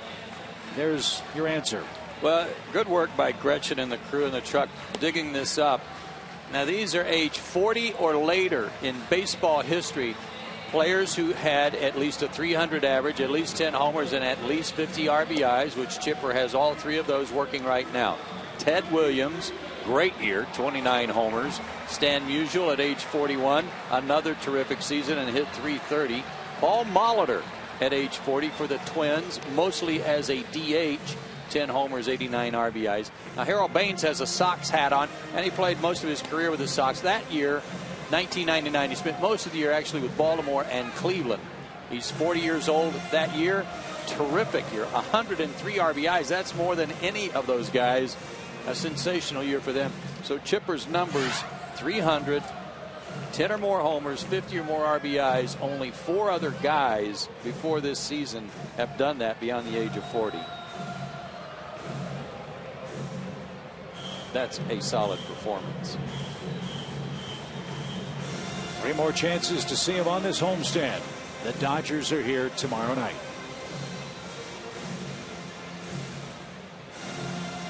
There's a look at Tom Layne. He's on to pitch for San Diego. What an impressive big league debut he had here the other night.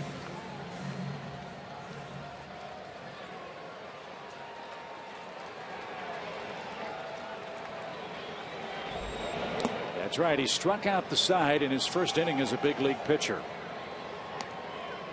He retired Brian McCann, Dan Uggla, and Tyler Pasternacky.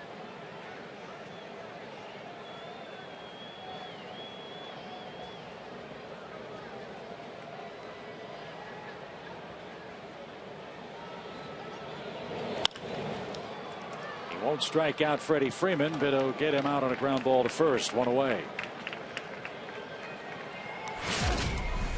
This is some of his work Tuesday night, his major league debut. His mom beside herself,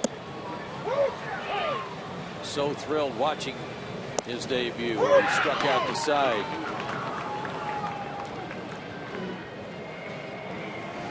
And Tyler Pasternacky ended the inning.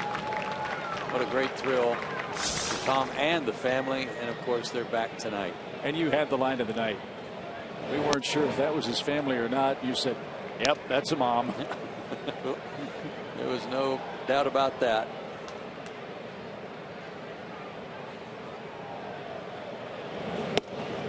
So he's got the first out here in the 7th inning. He's got Dan Uggla in the batter's box. Dan has a double, a run in 3 trips to the plate.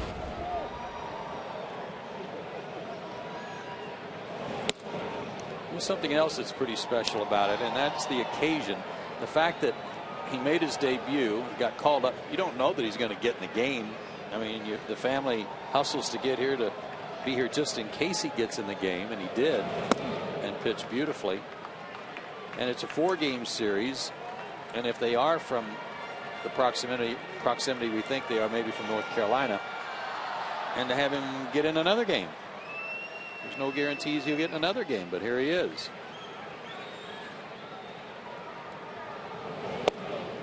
What was that phone call like for you when you finally got to go to the big leagues and you called home and said, I'm headed to the show? Well, it was a little unusual.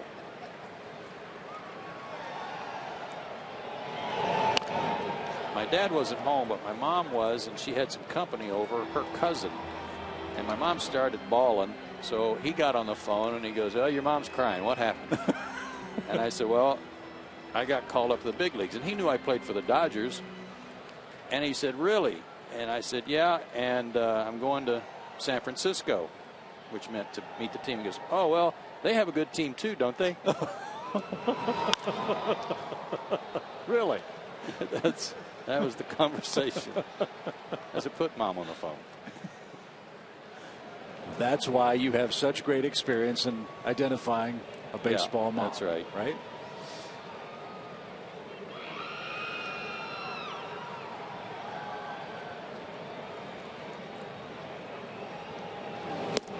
And he's got another strikeout. He gets Uggla.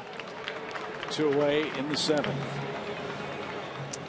Let's check in with Tom Hart.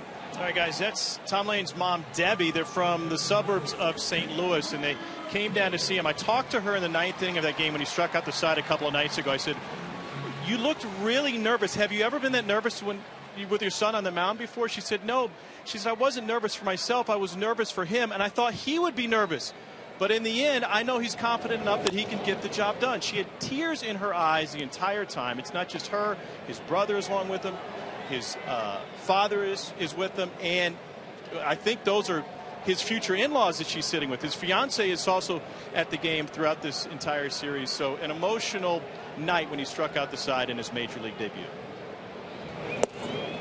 So get on a plane and fly from St. Louis with everybody and camp out in Atlanta for 4 days to check it out for the culmination of hard work to get to the big leagues.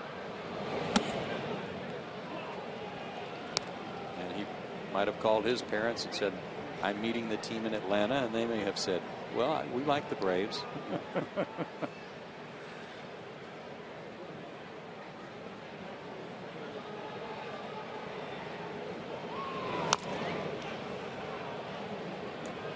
One ball, 2 strikes. Yeah, of course, anytime you see a young player, don't know if it'll be a flash in the pan or maybe turn into a Hall of Famer. You know what? He's in the books. Exactly right. Can't ever take that away from him, or the thrill that his family enjoyed getting to watch him pitch in the big leagues for however long it lasts.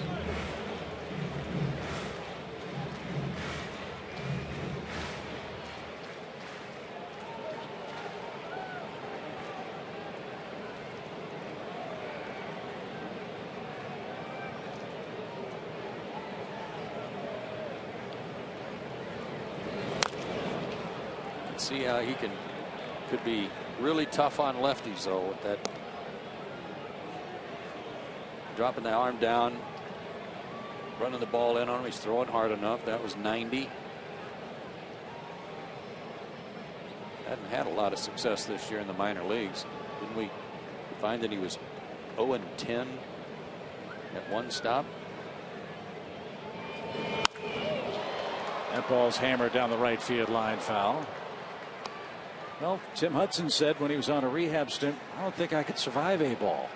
Maybe a lot tougher down there than it is at the major league level in some ways for a major league pitcher, or a professional pitcher, I should say.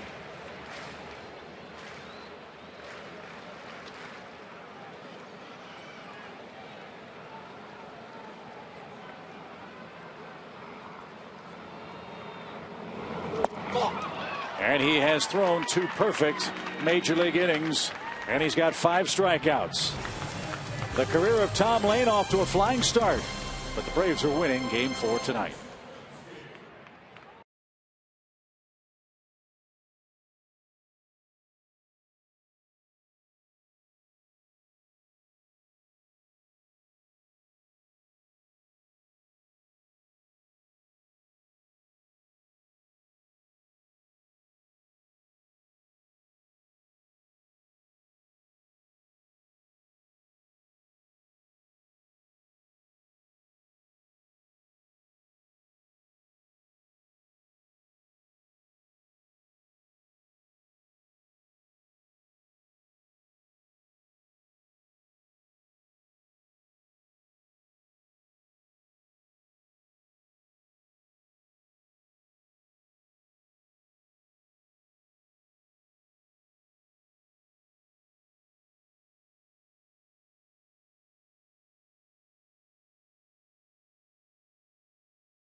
Good work by everybody up and down the lineup, and by Chris Medlen, who's into his 8th inning of work.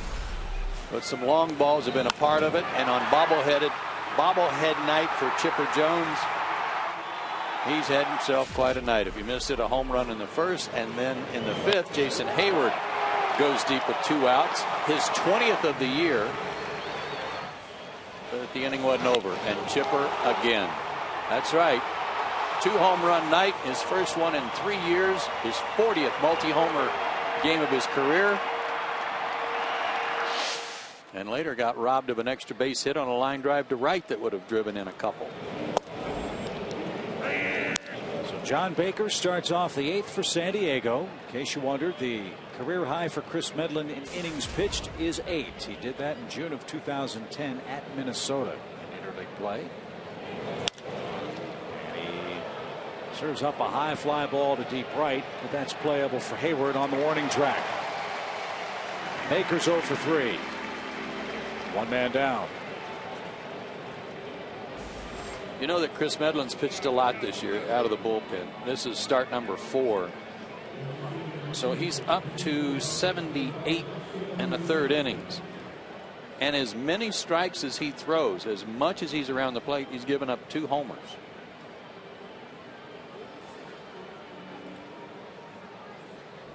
That's pretty impressive. Alexi Amarista swings at the first pitch. That's back to the screen for strike 1. Roger McDowell and Freddie Gonzalez and Frank Wren all said at the start of the season that they wanted to monitor the innings workload for Chris Medlen early in the season. Compare and contrast what the Braves have done with Chris to what the Nationals are contemplating doing with Steven Strasburg. Not saying that they have the same stuff, not saying they're going to have the same finishing record by any stretch. The Braves felt that they would be playing meaningful games and meaningful innings in the late season, and they wanted Chris to be a part of that. His last couple of starts, he's not only been stretched out, he's been successful in a starting role for this club.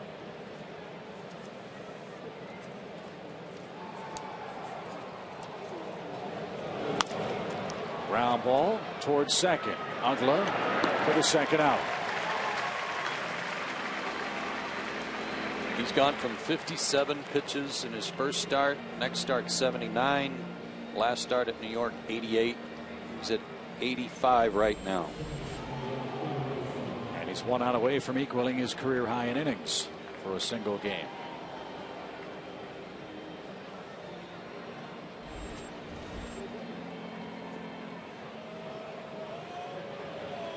Logan Forsythe is 0 for 3 tonight.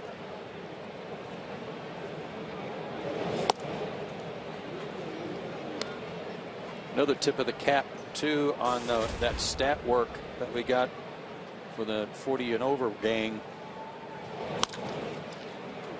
Chipper couldn't get that one. It's into left field. Logan Forsythe deserved that one. He's been robbed tonight twice with some rockets. But Aaron Charlton of Stats Inc. out in L.A. was watching our broadcast and went to work right away when we were wondering if anybody had come close to this type of season at age 40 or beyond. So Aaron, we thank you for your help.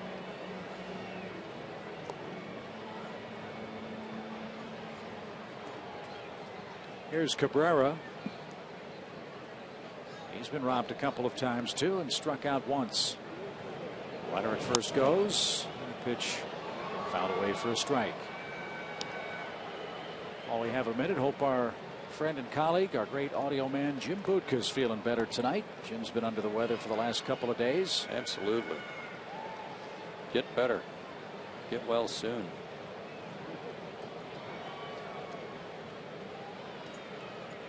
No, he's enjoying this game tonight.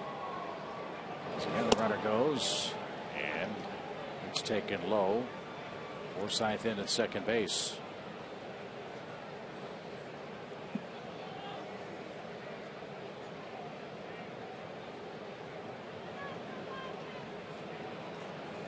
Might have to give him a stolen base. Freddie was standing behind him, kind of bird dogging him a little bit. And Jack Wilkinson, the official score, does give Forsythe the steal.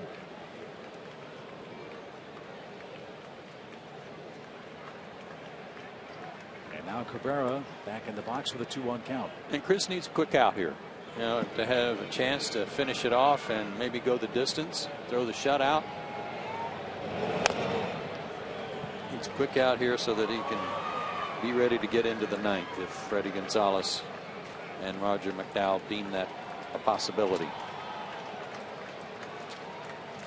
I'll say this, the Braves starters this whole homestand have taken the ball 6th inning or beyond. Very important considering the next off day for Atlanta won't be until at the end of our next road trip, which wraps up in San Diego.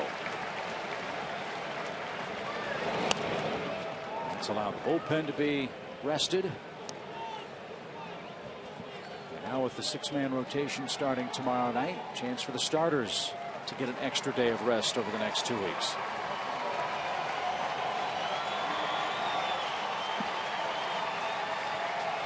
Two balls, 2 strikes.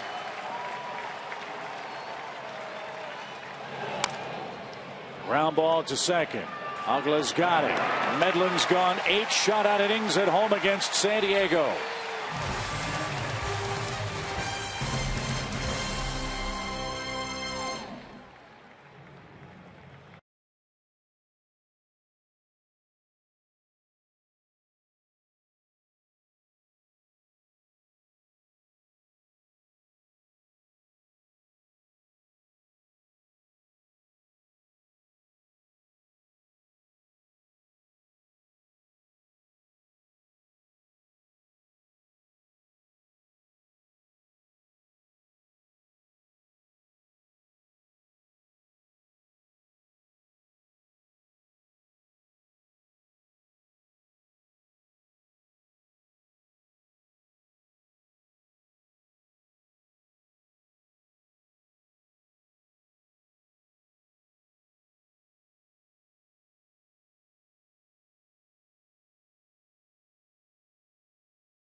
Father-Daughter Day, September 1st against the Phillies. Tickets start at $20 each and include a special Father-Daughter Day t-shirt as well as access to a pregame parade. Visit Braves.com for tickets.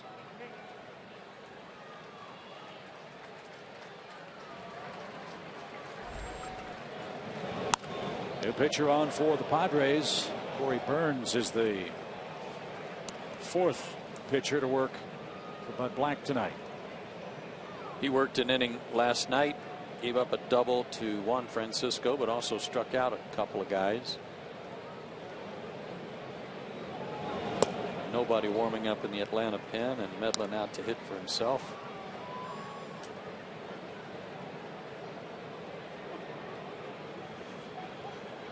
Yanis with a 2-hit, 2 RBI night.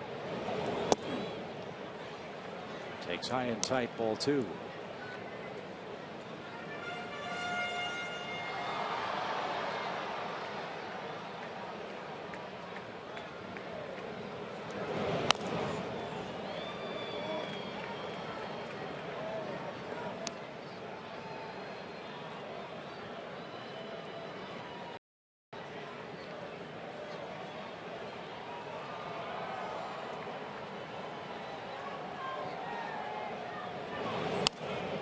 Served out to second.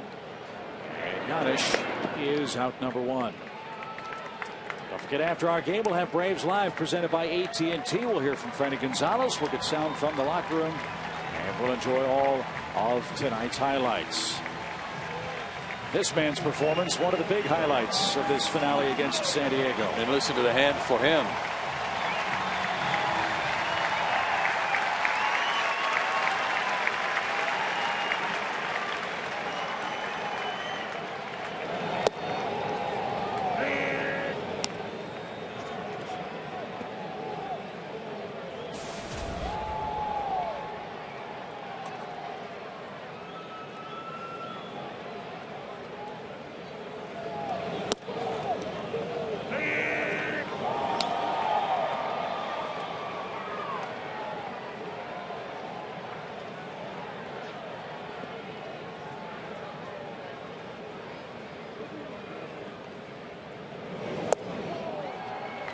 Chris is down on strikes. Top of the order, Michael Bourne with 2 out in the 8th.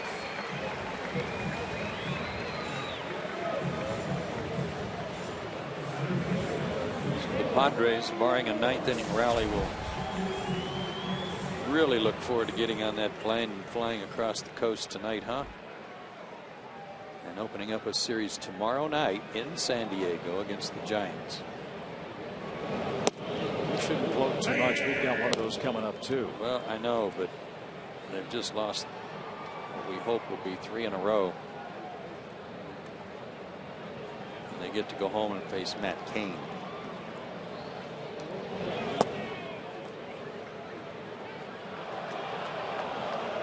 That's ruled a strike.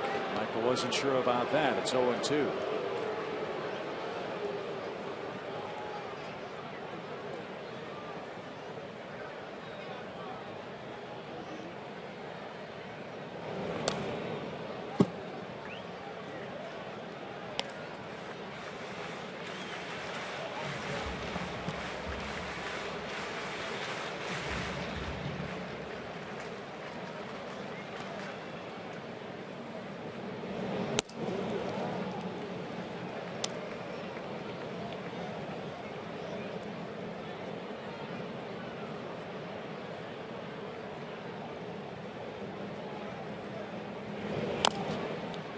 Like a pretty excited Chris Medlen in there, having some fun with Tim Hudson, who's been in that seat before and not too long ago, hoping to have a chance to finish off a complete game shutout.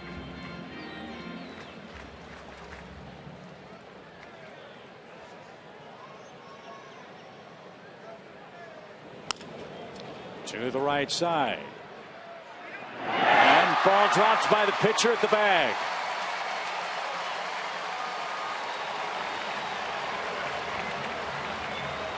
There was never a sign given by Brian Runge, so I'm just going to have to assume that Michael Bourne hit the base. Ball was dropped. Yeah, Michael hit it, but no sign from the umpire at first. And maybe Burns took his eye off the baseball in an effort to try and find the bag, knowing he had a foot race with Bourne. It'll be an E1. Padres have seen a few of those this year, and Bourne aboard in the 8th for Martin Prado.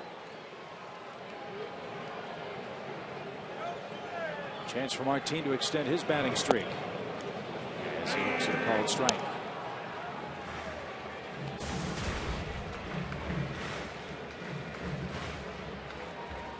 Braves taking care of business again tonight.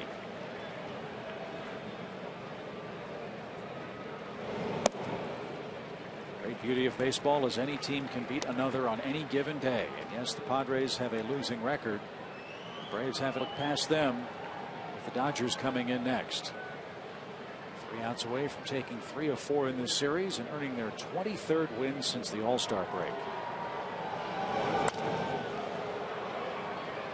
The Reds have played better winning and winning percentage baseball than Atlanta since the All-Star game.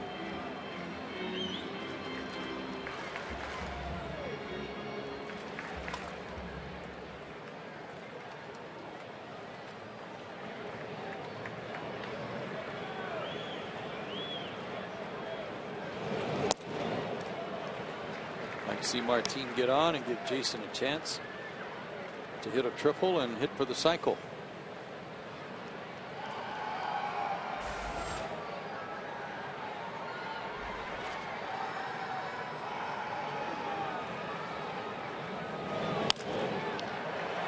Shallow center. Maben broke back, diving try, and did he get there? Yes. That almost dropped for Martin Prado.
There's no bobblehead involved, but there are some long balls involved.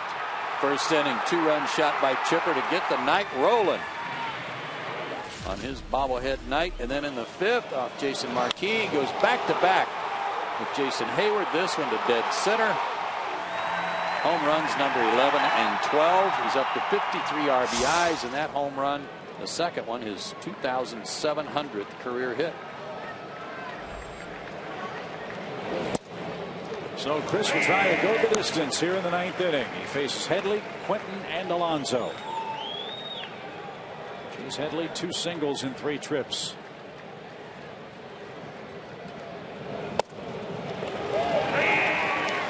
Still throwing hard for him. He's right around 89, 90, or 91 in his fastball. That was 89.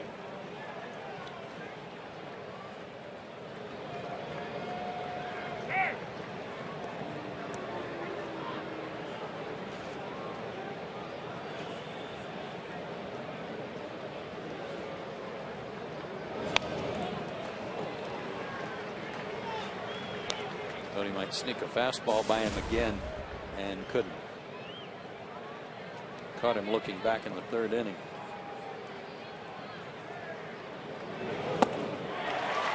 Good start to the 9th. Medlen strikes out Headley. That is his 6th strikeout tonight.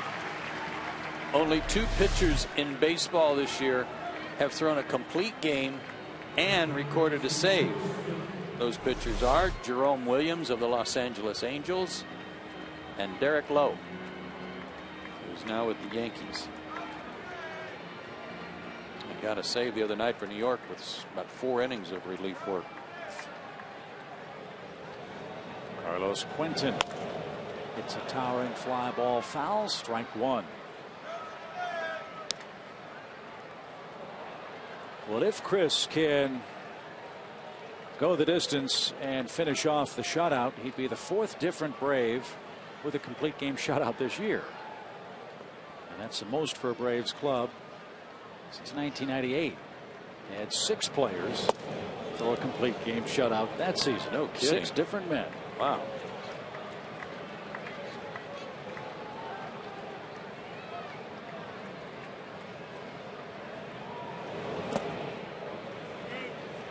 But tonight, with this first out in the 9th inning, he's already pitched deeper into a major league game than he has ever before. 8 1/3 with 100 pitches.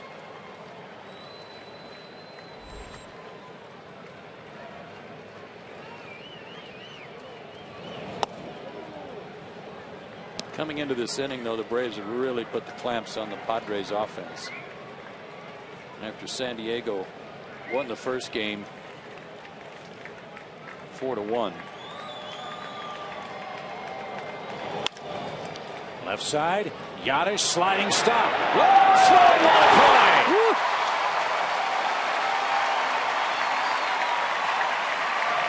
Get you some of that. That is big league stuff right there, folks. Wow.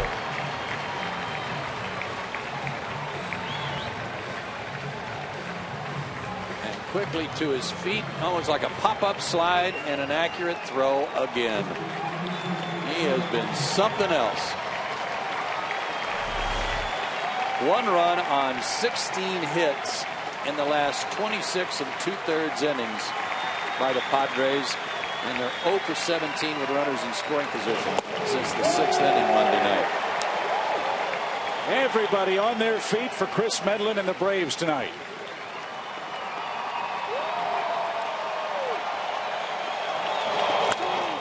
To second. Uggla's got it. Medlen goes the distance.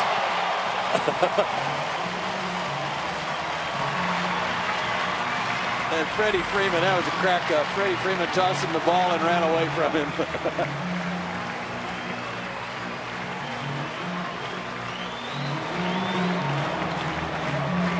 How wonderful that kid must feel. Back from Tommy John, back in the rotation, back in the win column with his first complete game shutout on a night where Chipper Jones was saluted and did serious damage at the plate. 25 of 32 first pitch strikes. What a night. 6-0 our final. We're back with more in Atlanta right after this.